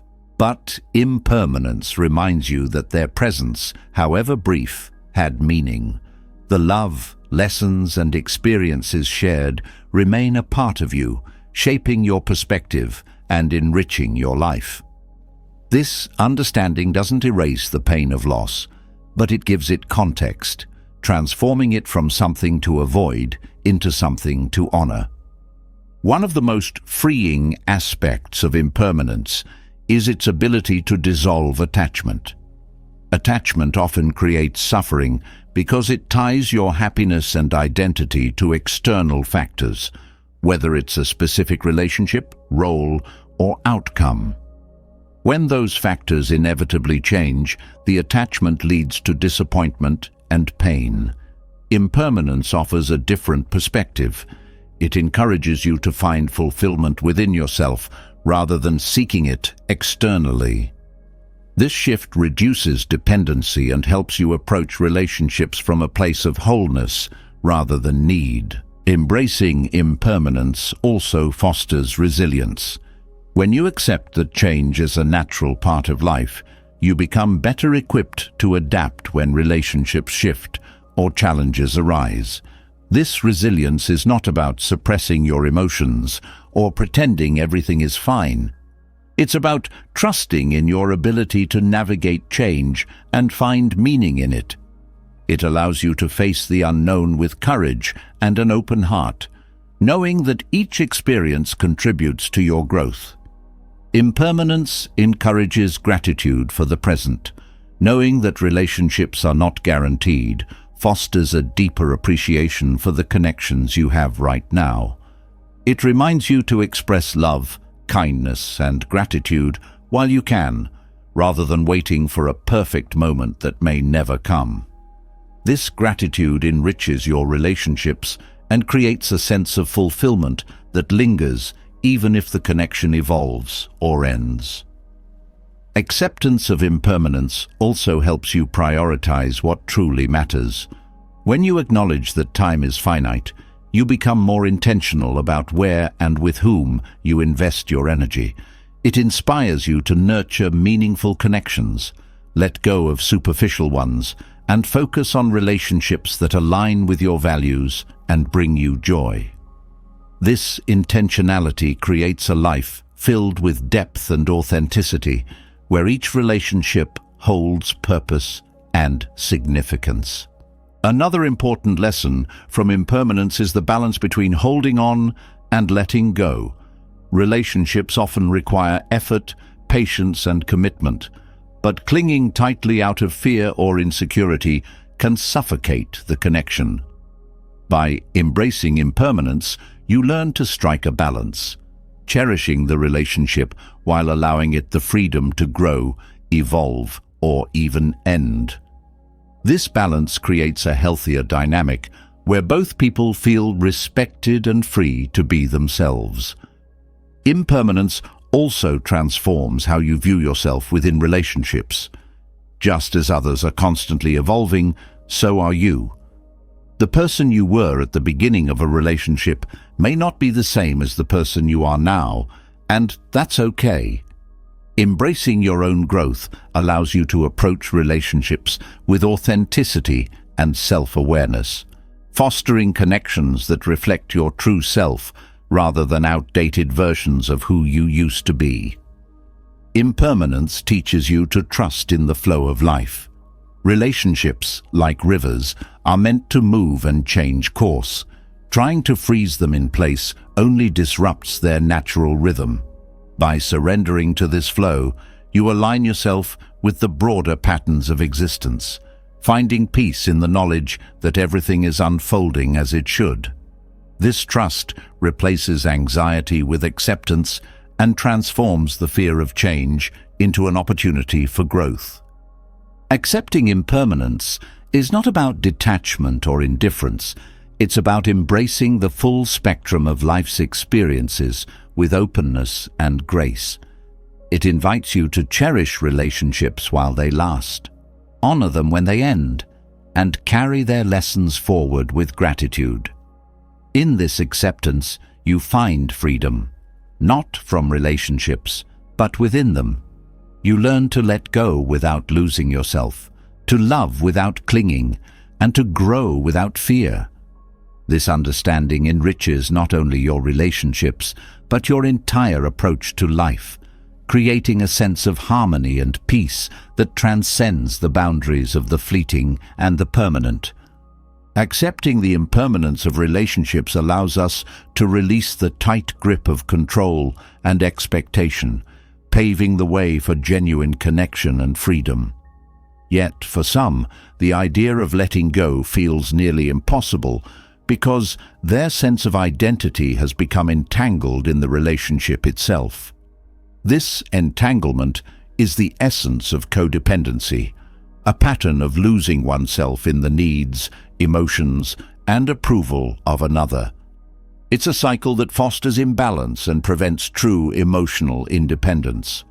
To break free from codependency, Buddhist detachment offers a transformative approach, one rooted in mindfulness, self-awareness, and compassion.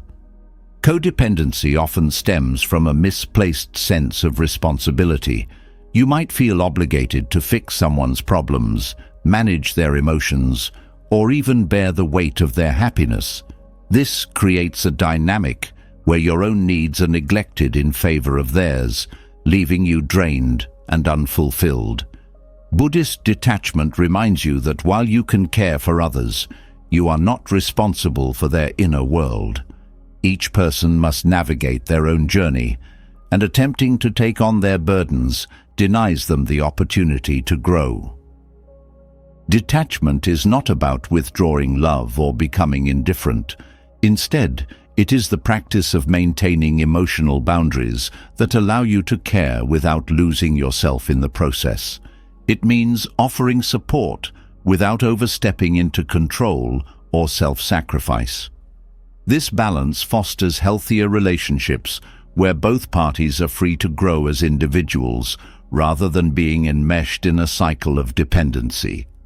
A significant aspect of codependency is the fear of abandonment or rejection. This fear often drives people to cling tightly to relationships, even when they are unhealthy. Detachment encourages you to confront this fear, not by avoiding it, but by understanding its root. Many fears of abandonment stem from past wounds or unmet needs, which are carried into present relationships. By addressing these underlying issues, you can begin to release the fear and build a sense of security within yourself, rather than seeking it externally. Mindfulness is an essential tool in breaking the cycle of codependency. It helps you become aware of the ways you may be overextending yourself or neglecting your own well-being in the relationship. For example, mindfulness allows you to notice when you're saying yes to something out of guilt rather than genuine desire, or when you're prioritizing someone else's needs at the expense of your own. This awareness creates a space where you can make intentional choices that align with your values and boundaries. Emotional independence is a key outcome of practicing detachment. In codependent relationships, your emotions are often tied to the other person's mood, behavior, or approval. This reliance creates instability, as your sense of self-worth fluctuates based on their actions. Detachment helps you reclaim your emotional autonomy by teaching you to anchor your feelings in your own values and experiences rather than external validation. This shift empowers you to navigate relationships with confidence and self-respect. Detachment also challenges the narrative that love requires self-sacrifice. True love, according to Buddhist teachings, is rooted in compassion and respect for both yourself and the other person. It is not about giving endlessly, until you are depleted. It is about giving freely and authentically without expectation or obligation. This form of love nurtures both individuals and creates a relationship based on mutual support rather than dependence. Breaking the cycle of codependency often requires unlearning deeply ingrained habits and beliefs.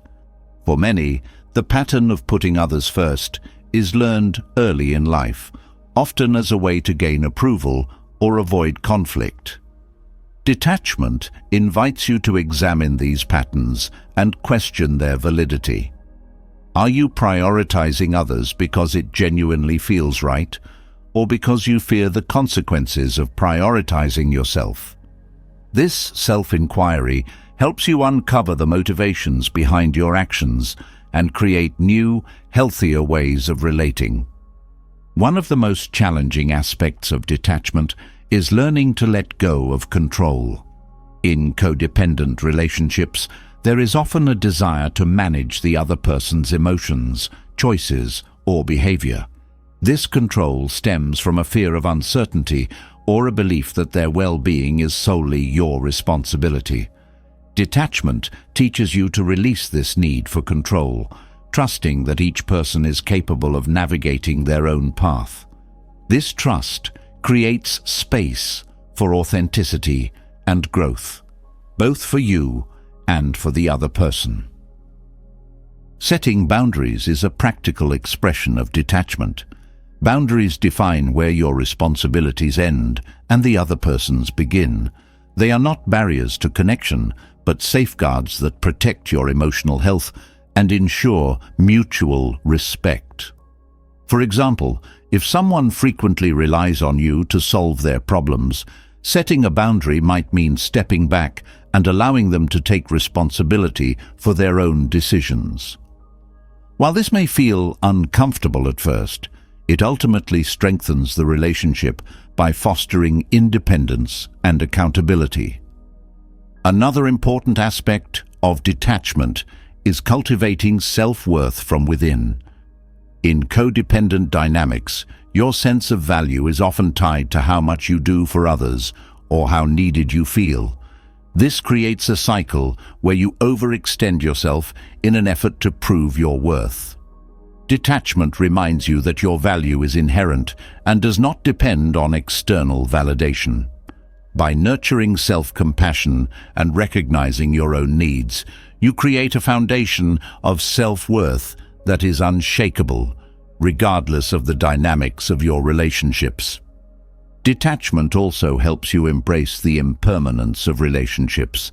In codependency, there is often a fear of loss that drives clinging and control. Detachment teaches that relationships, like all things, are subject to change. Accepting this truth allows you to approach connections with openness and gratitude rather than fear.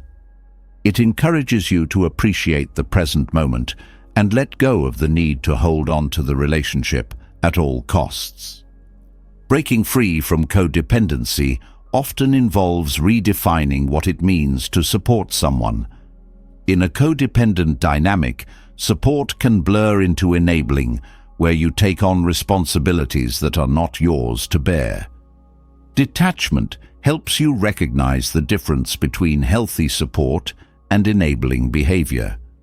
Healthy support empowers the other person to take ownership of their choices and challenges, while enabling reinforces dependency and prevents growth. Detachment is also an act of self-love. It is a declaration that your well-being matters and that you deserve relationships that uplift and respect you. This self-love is not selfish. It is the foundation for all healthy connections. When you honor your own needs and boundaries, you create a space where love can flourish authentically, free from the constraints of dependency. Practicing detachment requires patience and compassion, both for yourself and for the other person. Breaking the cycle of codependency is not an overnight process. It is a journey of unlearning, healing, and growth. Along the way, you may encounter resistance, both from within and from the other person. Detachment allows you to navigate these challenges with grace, staying true to your values and intentions, even when the path feels difficult. Detachment also fosters a sense of inner peace. When you release the need to control, fix, or overextend, you create space for stillness and balance in your life. This peace comes not from avoiding relationships, but from approaching them with clarity and intention. It allows you to engage with others from a place of wholeness rather than lack, transforming your connections into sources of joy and mutual respect. Ultimately, breaking the cycle of codependency with Buddhist detachment is an act of liberation. It frees you from the constraints of fear, control, and dependency, allowing you to step into relationships as your authentic self. It teaches you that love is not about losing yourself in someone else, but about sharing your journey while honoring your individuality. Through detachment, you cultivate a sense of freedom and empowerment that transforms not only your relationships, but your entire approach to life. Detachment liberates us from the suffocating grip of codependency, offering a path to emotional independence and inner peace. Yet, even as we untangle ourselves from unhealthy dynamics, the residue of resentment often lingers, a heavy weight that can cloud our thoughts and dim our spirit. Resentment, left unchecked, festers within, stealing joy and tarnishing the way we see ourselves and others. To truly heal, this weight must be lifted, and few practices are as profound in this regard as loving kindness meditation, or metta bhavana. This practice allows you to transform resentment into compassion, creating space for warmth and goodwill to replace the bitterness that once held you captive. Loving kindness meditation begins with the simplest yet most profound step: cultivating a sense of kindness and compassion toward yourself. Often, resentment isn't just directed outward, it's turned inward, manifesting as self-criticism or guilt. You might carry resentment toward yourself for staying too long in a toxic relationship, for ignoring red flags, or for not standing up for your needs. Metta bhavana invites you to soften these harsh judgments. By focusing on self-directed kindness, you create a foundation for deeper healing, allowing yourself to embrace your imperfections with gentleness and understanding. As you practice metta bhavana, you start by silently offering yourself phrases of goodwill, such as, "May I be happy," "May I be healthy," "May I be free from suffering." These simple affirmations are more than just words. They're an acknowledgement of your intrinsic worth and a declaration of your commitment to your own well-being. This act of self-compassion is not selfish. It's a necessary step toward releasing resentment, as it reminds you that you're deserving of love and peace, regardless of what you've endured. Once you've nurtured a sense of compassion for yourself, loving kindness meditation extends outward to others. You might begin with someone you care about deeply, someone who evokes feelings of warmth and affection. Offering phrases of goodwill to this person, such as, "May you be happy," "May you be safe," "May you live with ease," reinforces the practice of kindness. This step helps you cultivate the habit of wishing well for others, which prepares you for the more challenging task of directing loving kindness toward those who have hurt you. The transformative power of metta bhavana becomes most apparent when you turn your attention to those toward whom you feel resentment. It may feel counterintuitive, even impossible, to extend kindness to someone who's caused you pain. Yet this act is not about excusing their behavior or forgetting what happened. It's about freeing yourself from the grip of anger and bitterness that keeps you tethered to the past. Resentment often binds you to the very people and situations you wish to leave behind, while loving kindness offers a way to release that bond and reclaim your peace. Offering loving kindness to someone who has hurt you begins with small steps. You don't have to force yourself to feel immediate compassion. Instead, focus on the intention. Silently repeat phrases like, "May you be free from suffering," or "May you find peace." At first, these words may feel hollow or insincere, but with time and practice, they begin to soften the edges of your resentment. This softening doesn't erase the pain or invalidate your feelings. It simply creates space for healing to unfold. One of the most powerful aspects of loving kindness meditation is its ability to shift your perspective. Resentment often stems from a singular focus on the harm done to you, which can amplify feelings of anger and victimization. Metta bhavana encourages you to see the other person's humanity, recognizing that their actions may have been shaped by their own pain, ignorance, or struggles. This doesn't excuse their behavior, but it helps you approach the situation with greater understanding and less animosity. Compassion for others does not mean condoning their actions. It means acknowledging their complexity as human beings. Practicing loving-kindness meditation regularly can also help dissolve the cycle of blame. When resentment is left unaddressed, it often perpetuates a narrative of us versus them, reinforcing feelings of separation and conflict. Metta bhavana bridges this divide by fostering a sense of connection.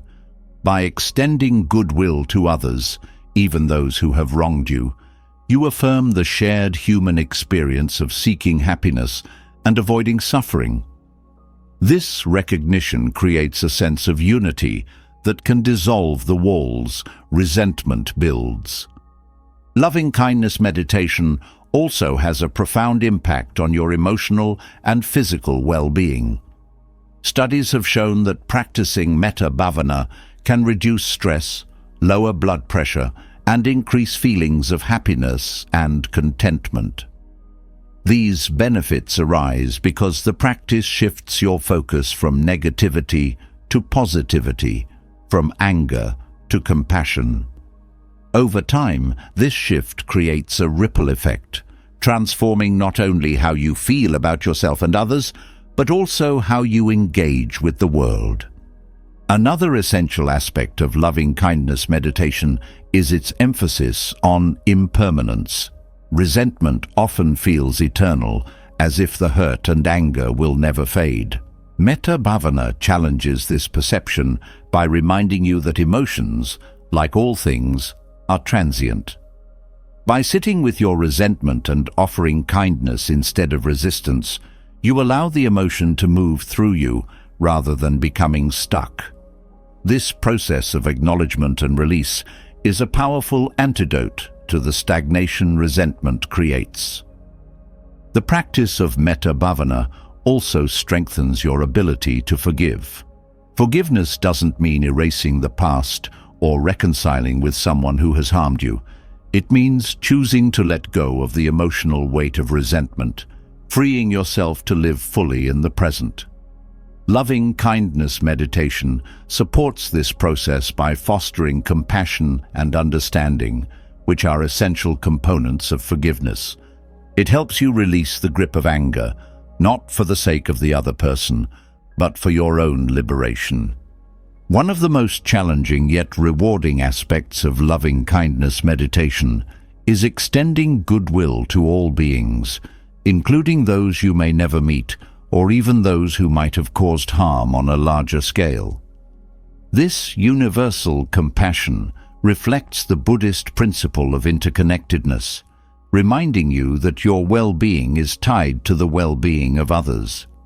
By cultivating loving kindness on a broader scale, you expand your capacity for compassion, making it easier to release resentment in specific relationships. Loving kindness meditation also encourages patience and perseverance. Releasing resentment is not a one-time event, but an ongoing process. Some days the practice may feel effortless, while on others it may feel like a struggle. The key is to remain committed, trusting that each effort contributes to your healing. Even when the progress feels slow, every moment spent practicing loving kindness is a step toward greater peace and freedom. As you continue to practice Metta-bhavana, you may notice its effects extending beyond your inner world. Your interactions with others may become more compassionate and less reactive, as the practice fosters a sense of calm and perspective. Relationships that once felt strained by resentment may begin to shift as your energy becomes less defensive and more open. This transformation is not about changing others, but about changing how you engage with them, which often creates a ripple effect of positive change. Releasing resentment through loving kindness meditation is one of the most profound acts of self-care you can offer yourself. It's a way of saying that your peace matters more than your pain, that your well-being is worth prioritizing. By replacing bitterness with compassion, you create space for joy, connection, and growth to flourish. This practice doesn't just heal the wounds of the past, it lays the foundation for a future filled with lightness, kindness, and freedom. The practice of loving kindness opens the door to a profound release, allowing resentment to dissolve and compassion to fill its place. However, compassion does not mean permitting harm or allowing others to overstep your emotional and personal limits. To maintain the peace cultivated through loving kindness, boundaries are essential. Boundaries are not walls that separate you from others. They are bridges that connect you to your true self, while fostering respect and understanding in your relationships. The Buddhist principle of compassionate detachment offers a unique approach to creating boundaries that protect your inner peace without hostility or defensiveness. Setting healthy boundaries begins with clarity. Many people struggle with boundaries because they are unclear about their own needs and limits. Without this clarity, it's easy to fall into patterns of overextending yourself, tolerating disrespect, or sacrificing your well-being for the sake of others. Compassionate detachment invites you to turn inward and reflect on what truly supports your peace and happiness. This self-awareness forms the foundation for boundaries that are authentic and meaningful, rather than reactive or arbitrary. Boundaries rooted in compassion are not about shutting people out. They are about inviting respect and mutual understanding. When you set a boundary, you're not punishing someone or rejecting their presence in your life. Instead, you're communicating your needs in a way that fosters a healthier dynamic for both parties.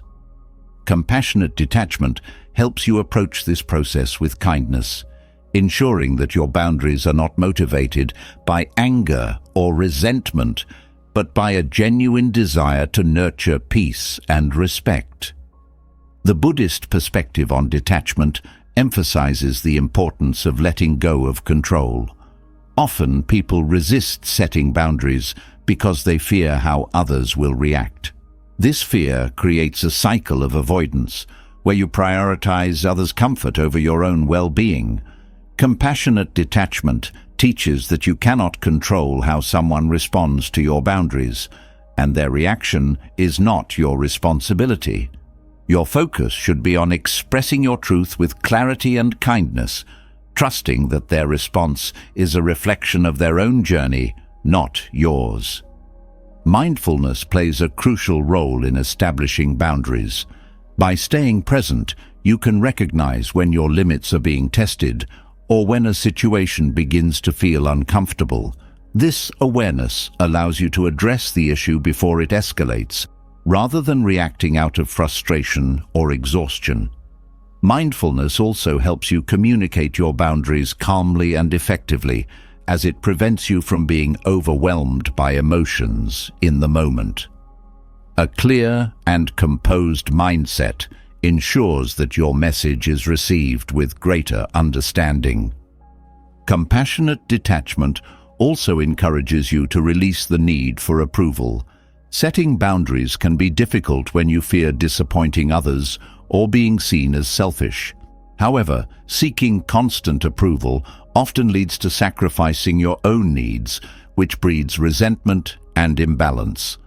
Detachment helps you recognize that while it's natural to want positive relationships, your worth is not determined by others' opinions of you. By prioritizing your peace and well-being, you cultivate a sense of inner validation that frees you from the need for external approval. Boundaries are an act of self-respect. When you set a boundary, you're affirming that your needs and feelings are valid and deserve consideration. This self-respect is not only empowering, but also contagious.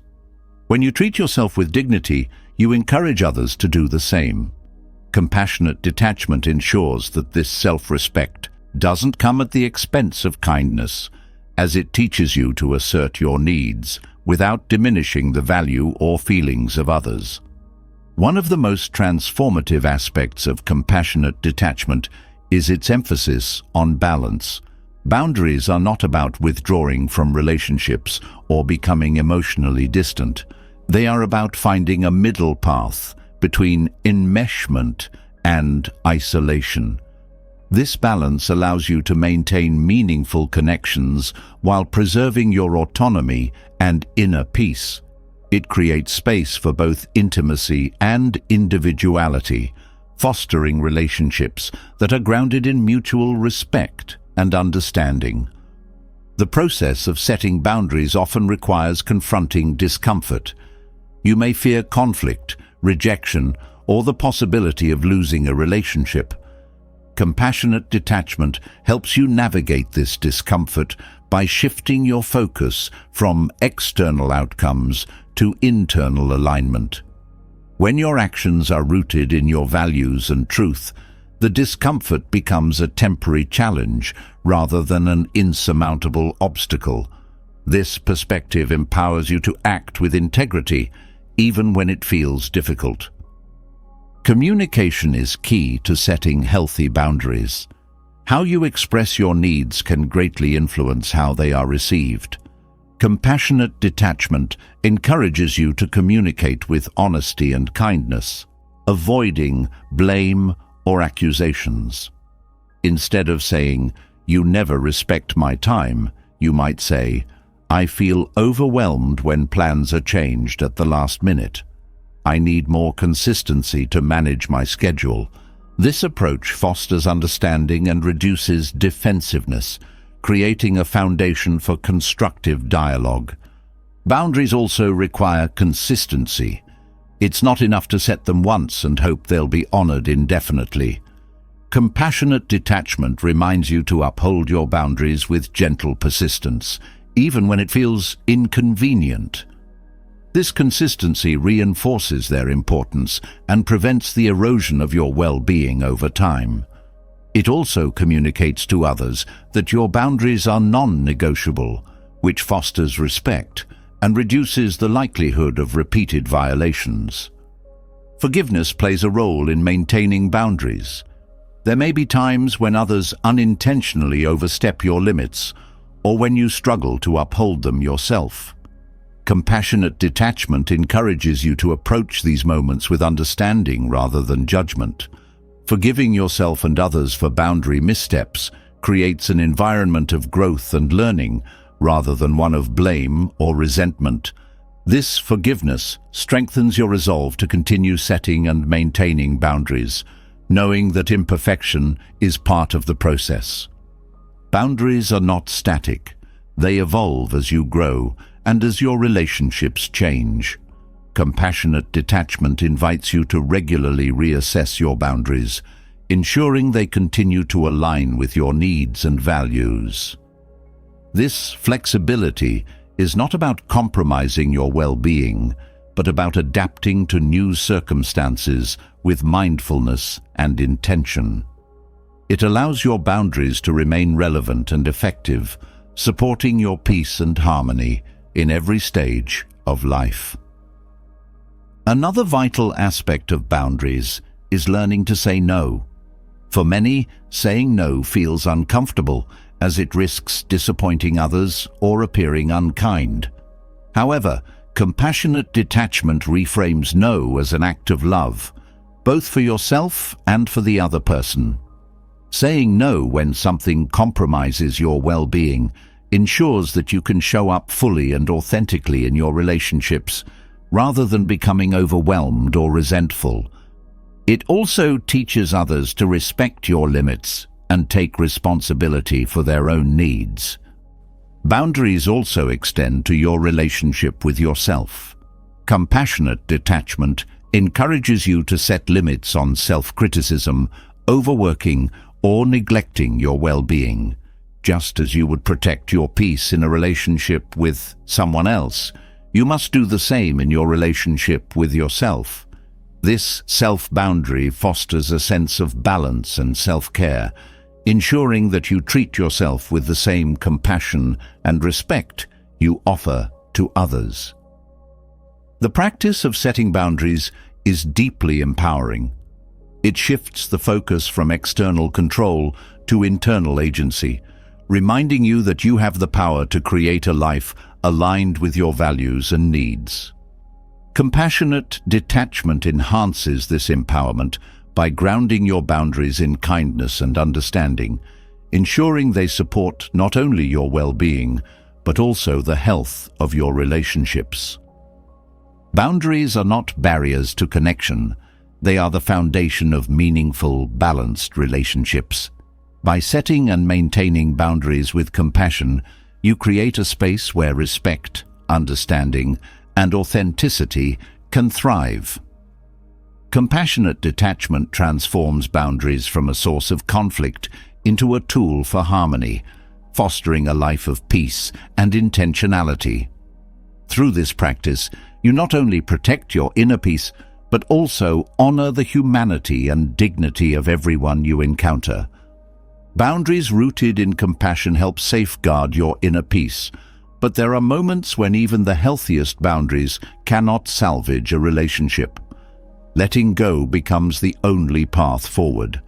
However, the process of letting go often stirs powerful emotions. Anger, bitterness, and even the desire for revenge can arise, threatening to overshadow the healing you seek. Learning to release a relationship without clinging to these toxic emotions is an act of profound strength and wisdom.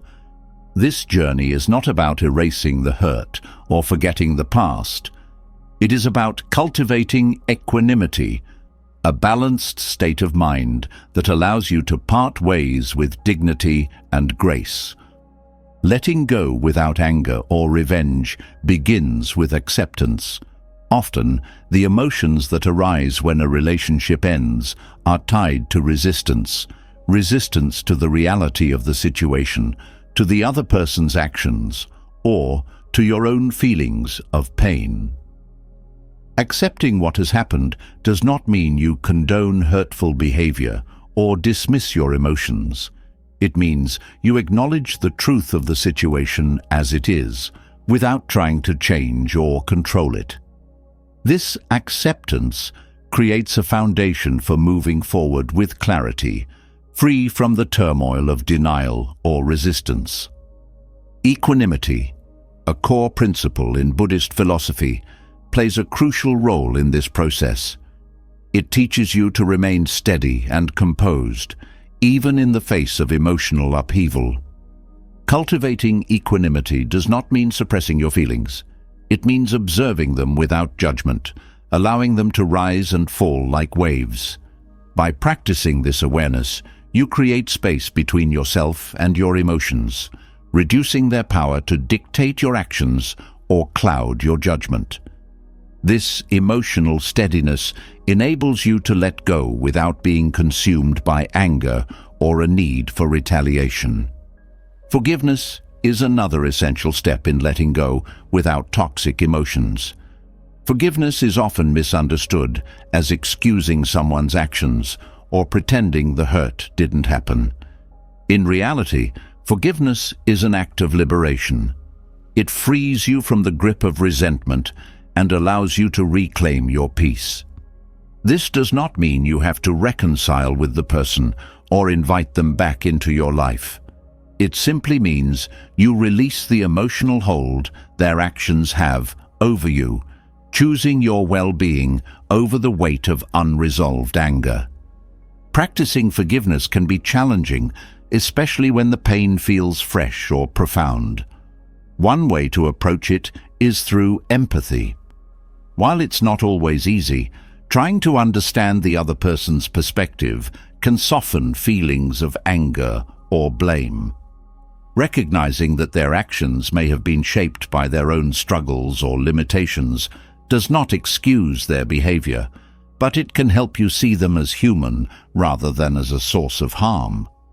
This perspective creates room for compassion, which is a powerful antidote to anger.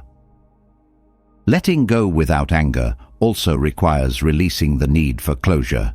Many people hold on to resentment because they feel they need answers, apologies, or acknowledgement to move forward. While closure can be comforting, it is not always possible, and waiting for it can keep you trapped in a cycle of frustration. Instead, focus on creating your own closure by reflecting on what the relationship taught you and how it shaped your growth. This internal closure empowers you to let go on your terms, without relying on the other person to provide it. Revenge often stems from a desire to regain a sense of power or control after feeling hurt or wronged. However, acting on this desire only perpetuates the cycle of pain, keeping you tied to the very situation you wish to leave behind. True power lies in your ability to rise above these impulses, choosing actions that align with your values rather than reacting from a place of hurt. Letting go with grace is not about letting the other person off the hook. It's about freeing yourself from the toxicity of retaliation. Mindfulness is a valuable tool for navigating the emotions that arise during the process of letting go. By staying present, you can observe your thoughts and feelings without being overwhelmed by them. Mindfulness allows you to recognize when anger or bitterness begins to take hold, giving you the opportunity to pause and choose a different response. This practice helps you remain grounded, ensuring that your actions reflect your intentions rather than your emotions. Another key aspect of letting go is focusing on your own healing and growth. When a relationship ends, it's natural to dwell on what went wrong or how the other person contributed to the pain. However, this focus keeps you tethered to the past, preventing you from moving forward. Shifting your attention to your own journey allows you to reclaim your energy and invest it in activities and practices that nurture your well-being. This self-care is not selfish. It is a necessary part of releasing the emotional ties that bind you to the relationship. Compassionate detachment plays a significant role in letting go without anger or revenge. This practice involves caring for others without becoming entangled in their actions or emotions. It allows you to recognize the other person's humanity while maintaining your own emotional boundaries. Detachment helps you approach the end of a relationship with understanding rather than hostility, creating a space for both parties to move forward without lingering negativity. Gratitude can also be a powerful tool for releasing resentment. While it may seem counterintuitive, reflecting on the positive aspects of the relationship, even in the midst of pain, can help shift your perspective. Gratitude does not negate the hurt or justify harmful behavior, but it reminds you of the moments of connection, growth, or joy that the relationship brought into your life. This acknowledgement helps you let go with a sense of peace, knowing that the experience, however challenging, contributed to your journey. Letting go without toxic emotions also involves setting clear intentions. Before ending a relationship or addressing unresolved feelings, take time to reflect on what you hope to achieve. Are you seeking peace, clarity, or freedom? By defining your intentions, you can approach the situation with purpose and avoid being swayed by reactive emotions. These intentions serve as a guide, helping you navigate the complexities of letting go with integrity and self-awareness. Resentment often thrives on unmet expectations.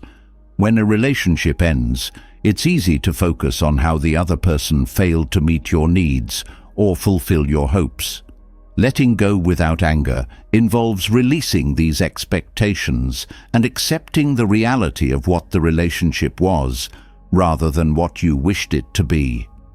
This acceptance does not diminish the pain, but helps you move beyond it, creating space for healing and growth.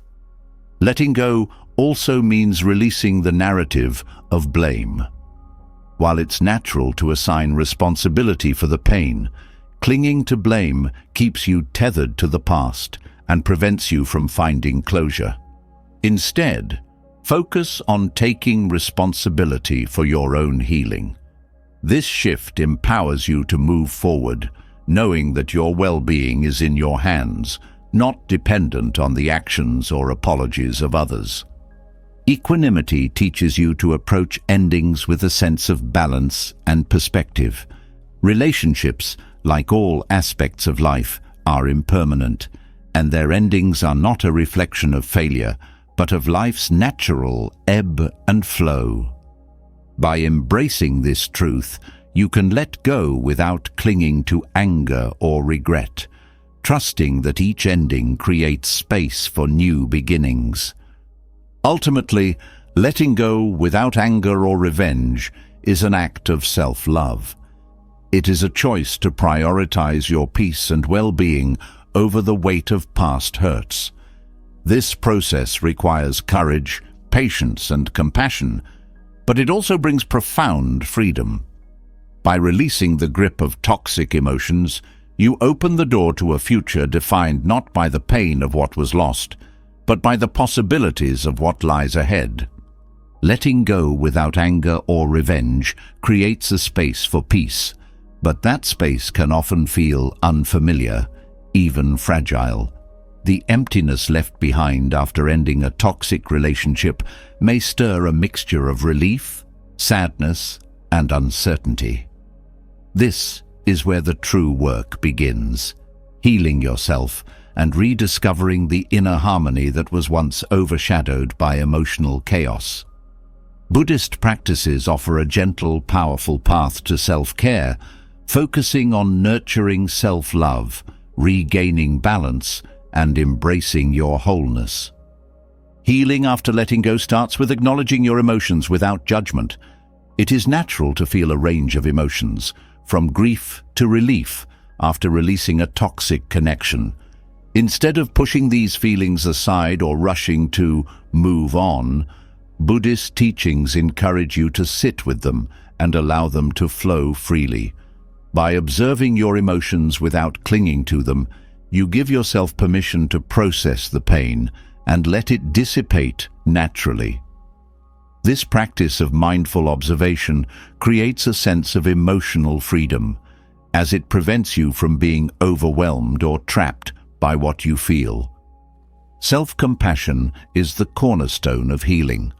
After a toxic relationship, you may find yourself revisiting mistakes, questioning your choices, or carrying guilt for staying too long or not seeing the signs earlier. Buddhist self-care begins with extending kindness to yourself, just as you would to a dear friend in pain. This means recognizing that you did the best you could with the knowledge and resources you had at the time. Self-compassion replaces self-criticism with understanding, creating a nurturing environment where healing can take root. Reconnecting with your inner self is an essential part of the healing process. In a toxic relationship, it is common to lose sight of who you are, as the dynamics may have demanded that you suppress your needs, values, or identity. Buddhist practices, such as meditation and mindfulness, guide you back to yourself. By sitting in stillness and observing your thoughts, you begin to rediscover the core of who you are, beyond the roles you played or the expectations placed on you. This reconnection restores a sense of wholeness and reminds you that your identity is not defined by the relationship you left behind. Another important aspect of healing is cultivating a sense of gratitude, not for the pain itself, but for the strength and lessons it revealed. Buddhist philosophy emphasizes the transformative power of adversity, encouraging you to see challenges as opportunities for growth. Reflecting on what you learned from the relationship, about yourself, your boundaries, or your needs, can shift your perspective from one of loss to one of empowerment. Gratitude fosters resilience and helps you carry forward the wisdom gained from the experience. Healing also involves restoring balance in your life. Toxic relationships often create imbalances where your energy is disproportionately focused on the other person or on managing conflict. Rebuilding balance means redirecting that energy toward activities and practices that nourish you. This could be as simple as spending time in nature, pursuing a creative hobby, or reconnecting with supportive friends and family. These acts of self-care remind you that you are deserving of joy and fulfillment, independent of any relationship. The practice of mindfulness is particularly powerful in maintaining balance during the healing process. Mindfulness helps you stay present, preventing you from dwelling on the past or worrying about the future. It allows you to fully engage with the present moment, appreciating its richness and beauty. This presence creates a sense of calm and stability, grounding you as you navigate the complexities of healing. Releasing attachments is another key element of self-care. After a toxic relationship, you may find yourself holding on to remnants of the connection, whether it's physical mementos, unresolved feelings, or lingering what-ifs. Buddhist teachings encourage you to let go of these attachments, not by suppressing them, but by acknowledging their impermanence. Letting go creates space for new experiences and allows you to move forward unencumbered by the weight of the past.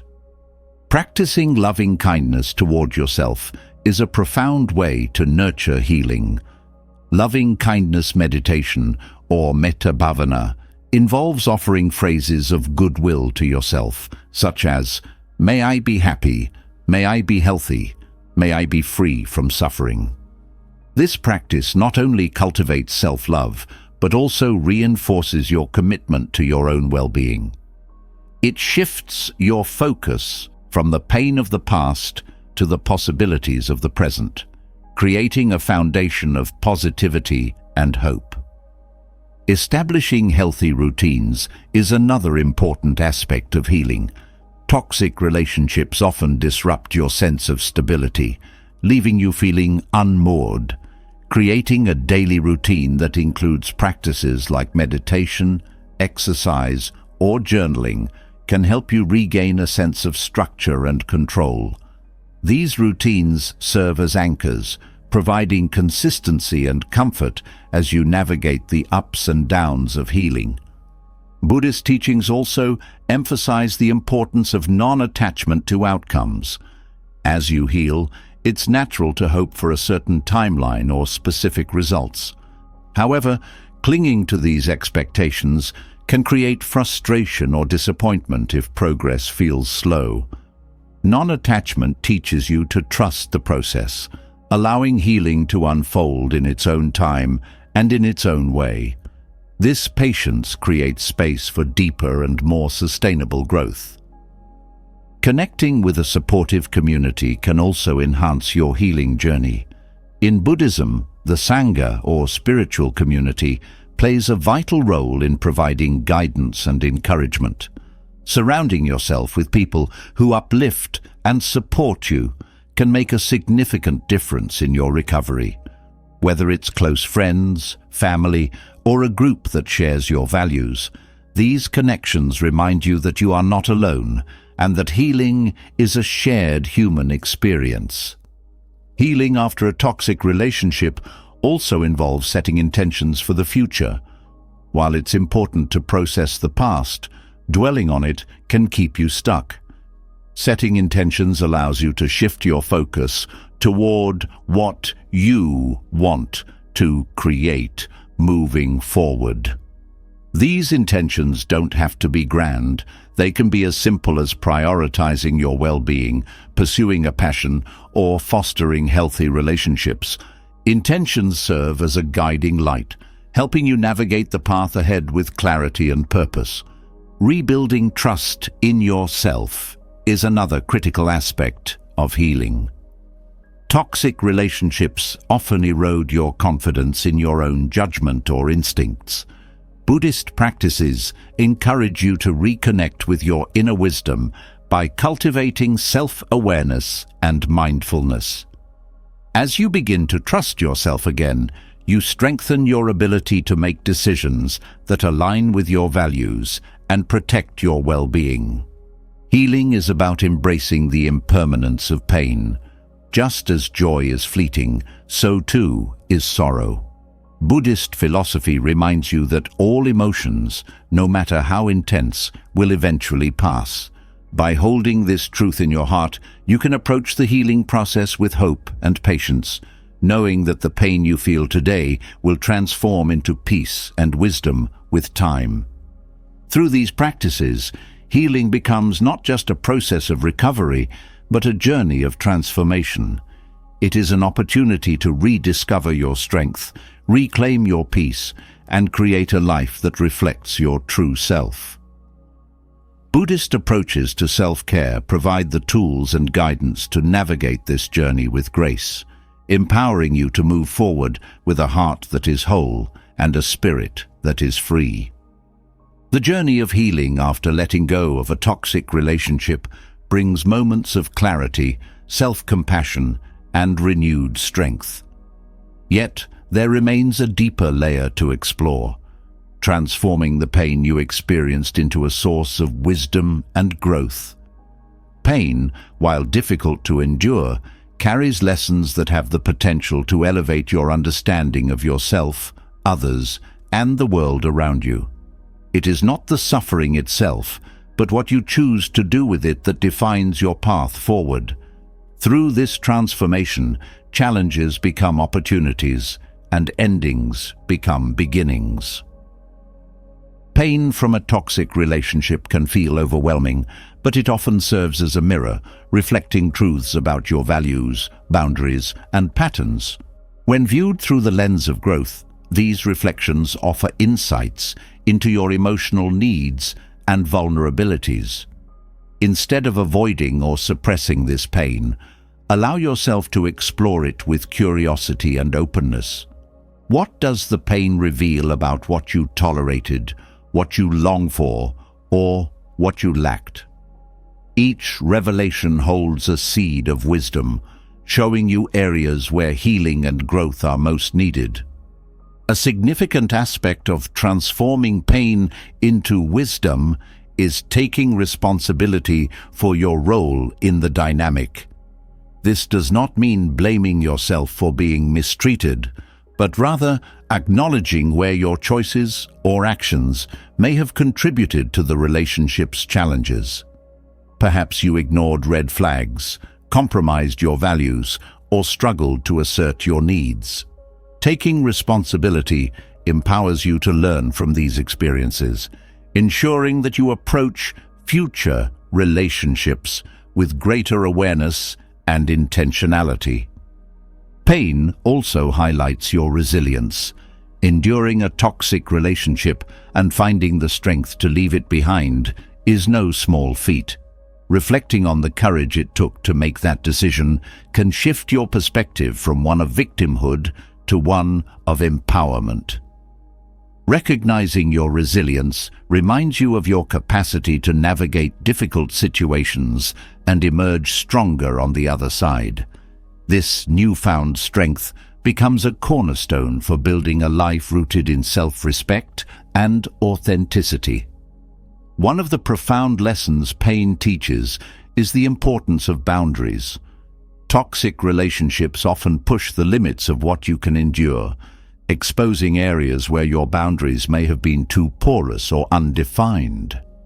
This awareness gives you the opportunity to redefine and reinforce your limits, ensuring that future relationships honor your needs and well-being. Pain, in this context, becomes a teacher, guiding you toward greater self-protection and self-respect. Transforming pain into wisdom also involves cultivating empathy. Experiencing emotional hardship deepens your understanding of the struggles others may face, fostering compassion and connection. This empathy is not about excusing harmful behavior, but about recognizing the complexity of human emotions and relationships. By acknowledging your own pain, you become better equipped to support others with kindness and understanding, creating a ripple effect of healing and growth. Self-awareness is another gift that emerges from transforming pain. Toxic relationships often bring hidden patterns and unresolved wounds to the surface, offering an opportunity to address them with clarity and intention. Perhaps you discovered a tendency to prioritize others at your own expense, or realized that fear of loneliness kept you in a harmful dynamic. These insights empower you to break free from old patterns and create healthier relationships moving forward. Spiritual growth often arises from the depths of pain. In Buddhism, suffering is seen as a natural part of life and a pathway to enlightenment when approached mindfully. The pain of a toxic relationship can become a catalyst for spiritual awakening, encouraging you to seek deeper meaning and purpose. This growth is not about bypassing your emotions, but about integrating the lessons they bring into a broader understanding of yourself and your place in the world. Letting go of resentment is a critical step in transforming pain. Holding on to anger or bitterness keeps you tethered to the past, preventing you from fully embracing the wisdom it offers. Releasing these emotions does not mean forgetting or condoning what happened. It means choosing peace over prolonged suffering. Forgiveness, both for yourself and the other person, is a profound act of liberation that allows you to move forward with clarity and grace. Mindfulness is a valuable tool for turning pain into wisdom. By staying present with your emotions, you can observe them without being overwhelmed or consumed. This practice helps you distinguish between the stories you tell yourself about the pain and the actual experience of it. Mindfulness creates space for reflection and insight, allowing you to uncover the lessons hidden within the discomfort. Over time, this practice fosters a sense of calm and resilience, even in the face of challenging emotions. Another aspect of transforming pain is embracing the impermanence of suffering. Just as relationships change and evolve, so too does pain. Buddhist philosophy teaches that all emotions, no matter how intense, are transient. This understanding allows you to approach your pain with patience and compassion, trusting that it will eventually give way to healing and growth. Embracing impermanence also encourages you to stay open to the new possibilities that arise when you release the past. Pain also teaches you the value of self-love. In a toxic relationship, you may have compromised your well-being to meet someone else's needs or expectations. The pain of that experience underscores the importance of prioritizing your own happiness and health. Transforming pain into wisdom means learning to nurture yourself, setting aside time for rest, joy, and self-discovery. This self-love becomes a foundation for future relationships, ensuring that they are built on mutual respect and care. Resilience, empathy, self-awareness, and spiritual growth are not the only outcomes of transforming pain. There is also a renewed sense of purpose. The challenges you faced can inspire you to support others who are navigating similar struggles, turning your experience into a source of guidance and encouragement. Whether through sharing your story, offering advice, or simply being present for someone in need, your pain can become a beacon of hope and strength for others. Transforming pain into wisdom also involves reimagining your narrative. Instead of viewing the toxic relationship as a failure or loss, you can see it as a chapter in your journey of growth. This shift in perspective allows you to reclaim your power, recognizing that the experience shaped you in meaningful ways. It reminds you that your story is not defined by the pain you endured, but by the resilience and wisdom you gained. Growth often requires stepping into discomfort, and the pain of a toxic relationship is no exception. Facing the raw emotions and difficult truths that arise is not easy, but it is necessary for transformation. Buddhist teachings encourage you to lean into this discomfort with curiosity and openness, trusting that it holds the key to your evolution. By embracing the process, you allow pain to become a source of strength and insight, rather than a barrier to your progress. Transforming pain into wisdom is about cultivating hope. The end of a toxic relationship may feel like the closing of a door, but it also marks the beginning of a new chapter. The lessons you learn and the growth you experience create a foundation for a brighter future, one where you are equipped to build healthier connections, honor your worth, and embrace life with authenticity and courage. Pain, when met with intention and reflection, becomes not just a challenge to overcome, but a stepping stone toward the life you truly deserve. Transforming pain into wisdom reveals the depth of strength and insight that emerges from challenging experiences. Yet, as you navigate the complexities of personal growth, the way you end relationships also becomes a reflection of your inner transformation. When the time comes to close a chapter, the words you choose and the intention behind them hold immense power. Ending a relationship, particularly a toxic one, mindfully requires communication that aligns with truth, compassion, and purpose. The Buddhist principle of right speech provides a guiding framework for this process, helping you navigate these moments with clarity and integrity. Right speech is not just about the words you use, but the energy they carry and the intention behind them. It emphasizes communication that is truthful, kind, and necessary. When ending a relationship, these principles serve as anchors, ensuring that your words honor both your truth and the dignity of the other person. Speaking truthfully does not mean being harsh or brutally honest. It means expressing your feelings and needs in a way that reflects authenticity without causing unnecessary harm. The first element of right speech, truthfulness, requires you to be clear and honest about your reasons for ending the relationship.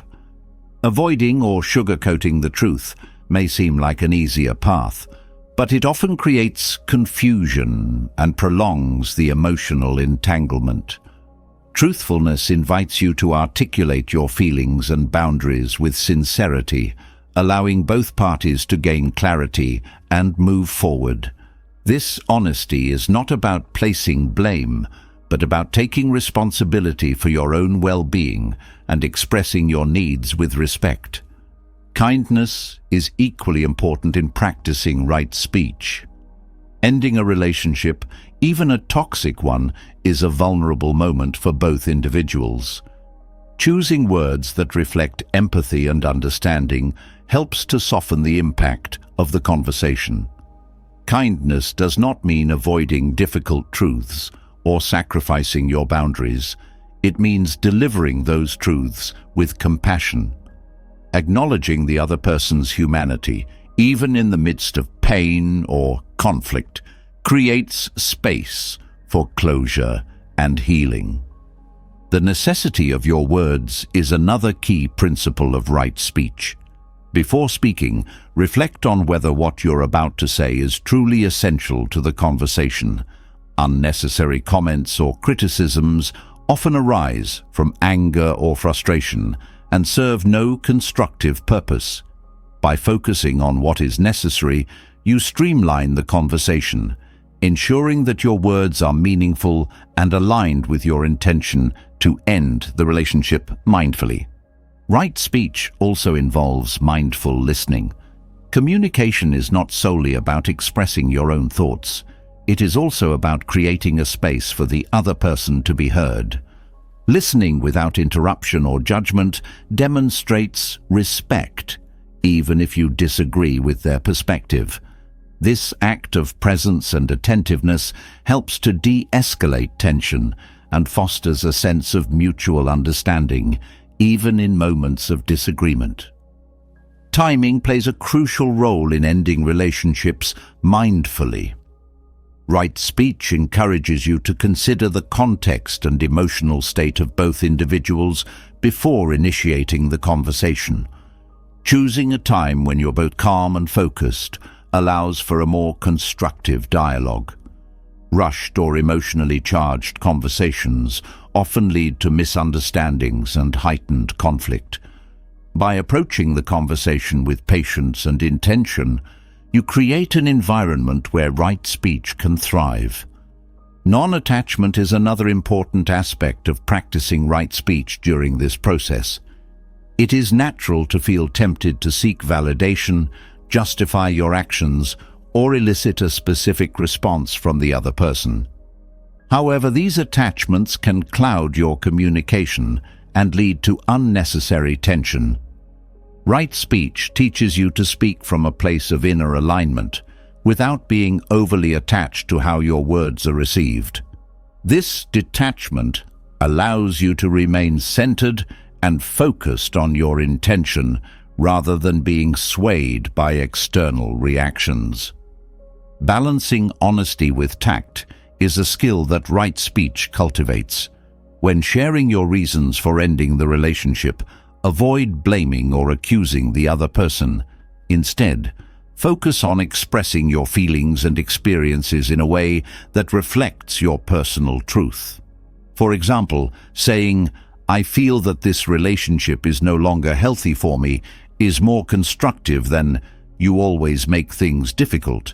This approach shifts the focus from criticism to self-awareness, encouraging a more constructive conversation.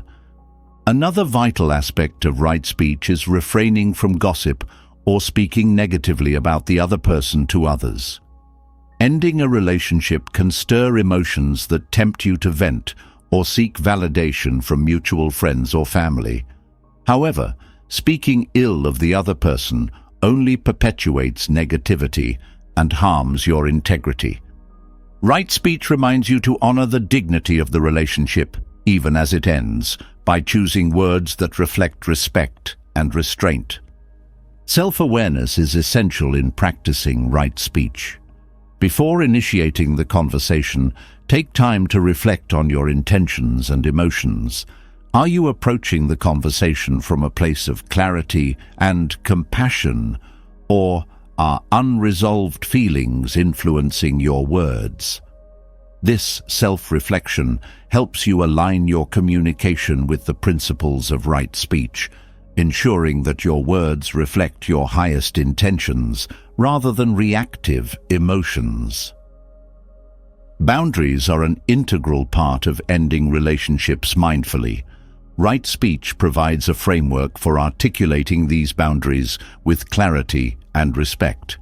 Clearly stating what you need and what is no longer acceptable creates a foundation for closure and protects your well-being. At the same time, right speech encourages you to express these boundaries without hostility, fostering a sense of mutual respect even as the relationship ends. Practicing gratitude during the conversation can also support mindful communication. While the relationship may have caused pain, it likely held moments of connection, growth, or learning as well. Acknowledging these positive aspects does not diminish the reasons for ending the relationship. It simply adds balance to the conversation. Expressing gratitude for the shared experiences can help both parties part ways with a sense of closure and respect. The practice of right speech also involves letting go of the need to win the conversation. Ending a relationship is not about proving who is right or wrong. It is about honoring your truth and creating a path forward. This mindset helps you approach the conversation with humility and openness, reducing the likelihood of defensiveness or escalation. By focusing on resolution rather than conflict, you create a space for mutual understanding. Forgiveness, both for yourself and the other person, is another element of right speech. Holding on to resentment or blame can color your words with bitterness, making it difficult to communicate effectively. Practicing forgiveness allows you to release these emotions, ensuring that your words come from a place of peace rather than pain. This forgiveness is not about condoning harmful behavior. It is about freeing yourself from the emotional weight of the past. Right speech also encourages you to be mindful of your tone and body language during the conversation. Non-verbal cues often carry as much weight as the words themselves. Approaching the conversation with a calm and open demeanor reinforces your intention to communicate mindfully. Avoiding harsh tones or closed-off body language helps to create a more receptive and respectful environment. Practicing right speech during the end of a relationship is an act of self-respect. It reflects your commitment to living in alignment with your values, even in difficult moments. By choosing words that are truthful, kind, and necessary, you honor both yourself and the other person, creating a foundation for closure and healing. This mindful communication ensures that the end of the relationship is not defined by conflict or regret, but by the integrity and intention with which you approached it. As mindful words help to bring closure and clarity, they also open the door to something equally profound: solitude. In the quiet moments that follow the end of a relationship, solitude often feels unfamiliar or even intimidating, yet it holds transformative power. It is not a void, but a sanctuary, a space to reconnect with the parts of yourself that may have been overshadowed or neglected. Solitude offers the opportunity to see clearly, to strip away distractions, and to rediscover the person you are when no one else's needs or expectations take precedence. Embracing this time with intention can be one of the most healing and empowering steps in your journey. Solitude invites a reconnection with your inner world, something that often gets lost in the complexities of relationships. When you are constantly surrounded by others, your thoughts and emotions can be shaped by their influence, leaving little room for your authentic self to emerge. Solitude creates a space for introspection, allowing you to tune into your own needs, values, and desires. This reconnection is not about isolating yourself, but about finding clarity within, away from the noise of external voices. In solitude, emotional clarity begins to unfold. After the intensity of a toxic relationship, your emotions can feel tangled and overwhelming. Being alone allows you to sit with these feelings without judgment or distraction, giving them the space to settle. This process is not always easy. Pain, anger, and sadness may surface, but it is essential for understanding what you have experienced and what you need to heal. Solitude becomes a mirror, reflecting your inner truth and guiding you toward emotional balance. The stillness of solitude also reveals the patterns and habits that may have shaped your relationships. In the quiet, you can reflect on past dynamics, not to dwell on them, but to learn from them. Were there moments when you silenced your voice, ignored your intuition, or prioritized someone else's happiness over your own? These insights are gifts, illuminating the areas where growth is needed and empowering you to make different choices moving forward. Solitude fosters self-reliance, a quality that can feel foreign after a period of emotional dependence or codependency. When you sit with yourself, you learn to trust your own judgment and intuition. You begin to see that your worth is not tied to someone else's approval or validation, but rooted in your inherent being. This self-reliance strengthens your ability to navigate life's challenges with confidence, knowing that you are capable of supporting yourself emotionally and mentally. In the space that solitude provides, creativity often flourishes. The quiet allows your mind to wander, explore, and imagine without interruption. This creative energy can be channeled into hobbies, projects, or practices that bring you joy and fulfillment. Engaging in creative pursuits not only nurtures your spirit, but also reinforces your sense of individuality, reminding you of the richness of life beyond relationships. Solitude is also a time for self-care, a chance to prioritize your well-being without compromise. In relationships, especially toxic ones, your needs often take a back seat. Solitude offers the opportunity to reconnect with what nourishes you, whether it's through physical care like exercise and rest, emotional care like journaling and therapy, or spiritual care like meditation and nature walks. These acts of self-care affirm your worth and create a foundation for future growth. One of the most profound aspects of solitude is its ability to shift your relationship with loneliness. Being alone does not have to mean feeling lonely. Solitude teaches you to find comfort in your own company. This shift requires a change in perspective, moving from seeing solitude as a lack to embracing it as a presence of peace, possibility, and self-discovery.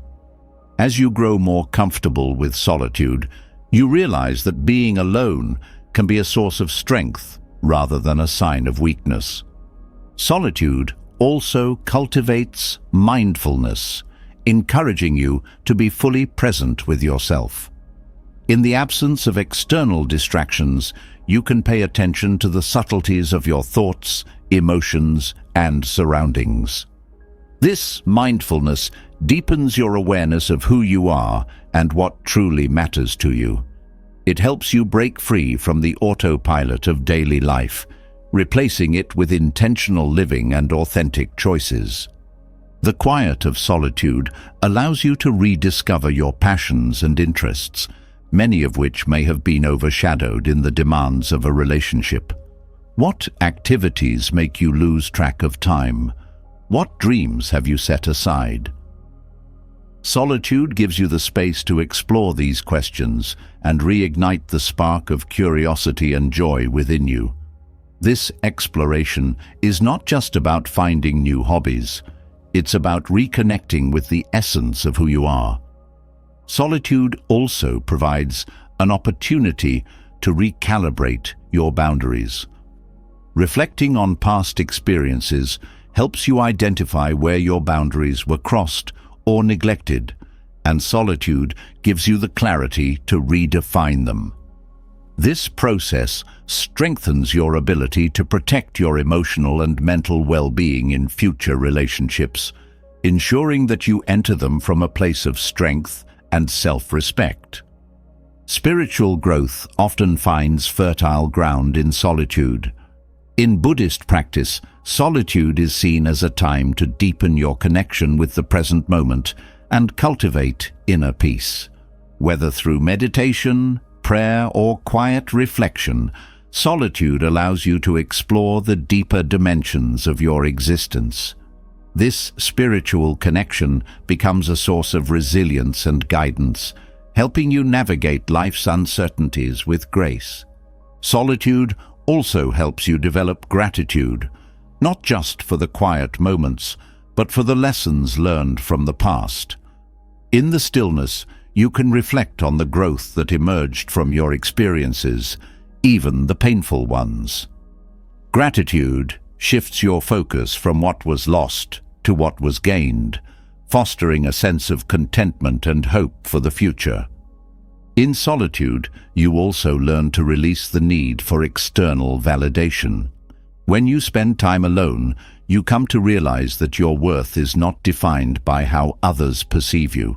This self-awareness empowers you to make decisions that align with your values and desires, rather than seeking approval from others. It reinforces the understanding that your happiness is within your control, independent of external circumstances. Solitude can be a time of profound healing, allowing you to process and release the emotional residue of a toxic relationship. The quiet creates a safe space for you to face your pain, acknowledge your strength, and embrace your journey. Healing is not linear, but solitude provides the consistency and stability needed to move forward, one step at a time. Ultimately, solitude is not an end in itself, but a means to rediscover your wholeness. It reminds you that you are complete as you are, with or without a relationship. This sense of wholeness becomes the foundation for healthier connections in the future, as it allows you to engage with others from a place of abundance rather than need. Solitude is not just a pause between relationships. It is a powerful practice of self-reconnection, healing, and growth. By embracing it with openness and intention, you create a space for clarity, creativity, and resilience to flourish. In solitude, you find the strength to let go of the past and the courage to step into a future that reflects your true self. Solitude opens a door to rediscovering yourself, but the thought of walking through that door can be daunting for many. The fear of being alone often looms large, casting a shadow over decisions to leave harmful relationships. This fear can feel paralyzing, tethering you to situations that no longer serve you, simply because the unknown feels too overwhelming. Buddhist teachings provide a compassionate guide through this fear, illuminating a path to understanding, acceptance, and ultimately, freedom. The fear of being alone often stems from the stories we tell ourselves about loneliness. It's easy to associate solitude with emptiness or lack, but Buddhist philosophy challenges this perception, encouraging a shift in how we view aloneness. Loneliness, in its painful form, arises from attachment, clinging to the idea that happiness depends on someone else's presence. Buddhist teachings remind us that true contentment comes from within, independent of external circumstances or relationships. One of the key Buddhist concepts in addressing the fear of being alone is the idea of impermanence. Everything in life, including loneliness, is temporary. This understanding helps to lessen the grip of fear, as it assures us that feelings of isolation are not permanent states, but passing experiences. By embracing this truth, you can approach the fear of being alone with curiosity rather than resistance, knowing that it is part of the ebb and flow of life. Mindfulness is a powerful tool for confronting and easing the fear of loneliness. By bringing your attention to the present moment, Mindfulness helps you break free from the spiral of worry about the future or regret about the past. When fear arises, mindfulness allows you to observe it without becoming consumed by it. You can acknowledge the fear, feel it fully, and let it move through you, rather than allowing it to dictate your actions or decisions. Self-compassion is equally important in addressing this fear. Buddhist teachings emphasize treating yourself with the same kindness and understanding you would offer to a close friend. Fear of being alone often comes with harsh self-criticism or feelings of inadequacy, as if solitude reflects a personal failing. Practicing self-compassion reminds you that these fears are part of the human experience and that it's okay to feel vulnerable. This kindness toward yourself creates a sense of safety and comfort, even in moments of uncertainty. Letting go of attachment is central to overcoming the fear of being alone. Attachment to relationships, even unhealthy ones, often arises from a belief that they provide security or completeness. Buddhist philosophy encourages you to question this belief and to recognize the ways in which clinging to these attachments can cause suffering. By releasing the need for someone else to fill a perceived void, you create space for self-sufficiency and inner peace to grow. Buddhism also teaches that solitude can be a profound teacher. When you are alone, you have the opportunity to deepen your understanding of yourself, free from external influences. This self-awareness is not only empowering but also liberating, as it allows you to see that you are whole and complete in your own right. The fear of being alone often diminishes when you realize that solitude is not a punishment, but a gift, a chance to connect with your true self. Engaging in loving kindness meditation can help to counteract feelings of loneliness. By cultivating goodwill and compassion toward yourself and others, this practice fosters a sense of connection that transcends physical presence. It reminds you that you are part of a greater whole, even when you are physically alone. This sense of interconnectedness can be deeply comforting, reducing the sting of loneliness and replacing it with a feeling of belonging. The practice of gratitude is another way to shift your perspective on solitude. Fear of being alone often focuses on what is missing, creating a sense of lack. Gratitude redirects your attention to what is present and abundant in your life, whether it's your health, your skills, or the beauty of nature. This practice not only eases the fear of being alone, but also nurtures a sense of contentment and joy in the present moment. Understanding the distinction between loneliness and solitude is key to transforming your relationship with being alone. Loneliness is often a state of longing or dissatisfaction, while solitude is a state of presence and acceptance. Buddhist teachings encourage you to reframe your perspective, seeing solitude as an opportunity rather than a deficit. This shift in mindset helps to neutralize the fear of being alone, replacing it with a sense of possibility. Cultivating mindfulness in daily life can also help to alleviate the fear of loneliness. Simple practices such as mindful breathing, walking, or eating bring you back to the present moment, grounding you in the here and now. These practices remind you that each moment is complete in itself, reducing the tendency to seek fulfillment outside of yourself. This sense of completeness counteracts the fear of being alone, as it reinforces the understanding that your happiness is not dependent on external factors. Buddhist teachings also highlight the importance of embracing imperfection. Fear of being alone often stems from the belief that solitude reflects a flaw or failure. By accepting your humanity and embracing your imperfections, you can begin to release this fear and see solitude as a natural and valuable part of life. This acceptance fosters a sense of self-worth that is independent of your relationship status or external circumstances. Engaging in meaningful activities can also help to ease the fear of being alone.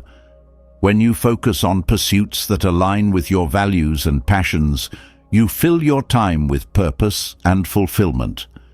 These activities not only enrich your life, but also reinforce the understanding that you are capable of creating joy and meaning on your own. This sense of agency is a powerful antidote to the fear of being alone, as it reminds you of your ability to thrive independently. Another important aspect of overcoming the fear of being alone is developing trust in yourself. Fear often arises from a lack of confidence in your ability to navigate life on your own. Buddhist teachings encourage you to cultivate self-trust through mindfulness and self-awareness. As you build this trust, you come to see that you have the strength and resources to face challenges and create a fulfilling life, even in the absence of a partner or companion. Buddhist philosophy also emphasizes the impermanence of all things, including relationships and emotions. This understanding helps to put the fear of being alone into perspective, reminding you that solitude, like all experiences, is temporary. By embracing this impermanence, you can approach the fear of being alone with a sense of curiosity and openness, knowing that it is just one chapter in your journey. Compassionate detachment is another powerful tool for addressing the fear of loneliness. This practice involves caring deeply for others while maintaining a sense of emotional independence. By cultivating this balance, you can release the fear of being alone while still fostering meaningful connections. Compassionate detachment allows you to engage with others from a place of abundance rather than need, reducing the anxiety that often accompanies the prospect of solitude. Finally, Buddhist teachings remind us that true freedom comes from within. The fear of being alone often stems from a sense of dependence on others for happiness or security.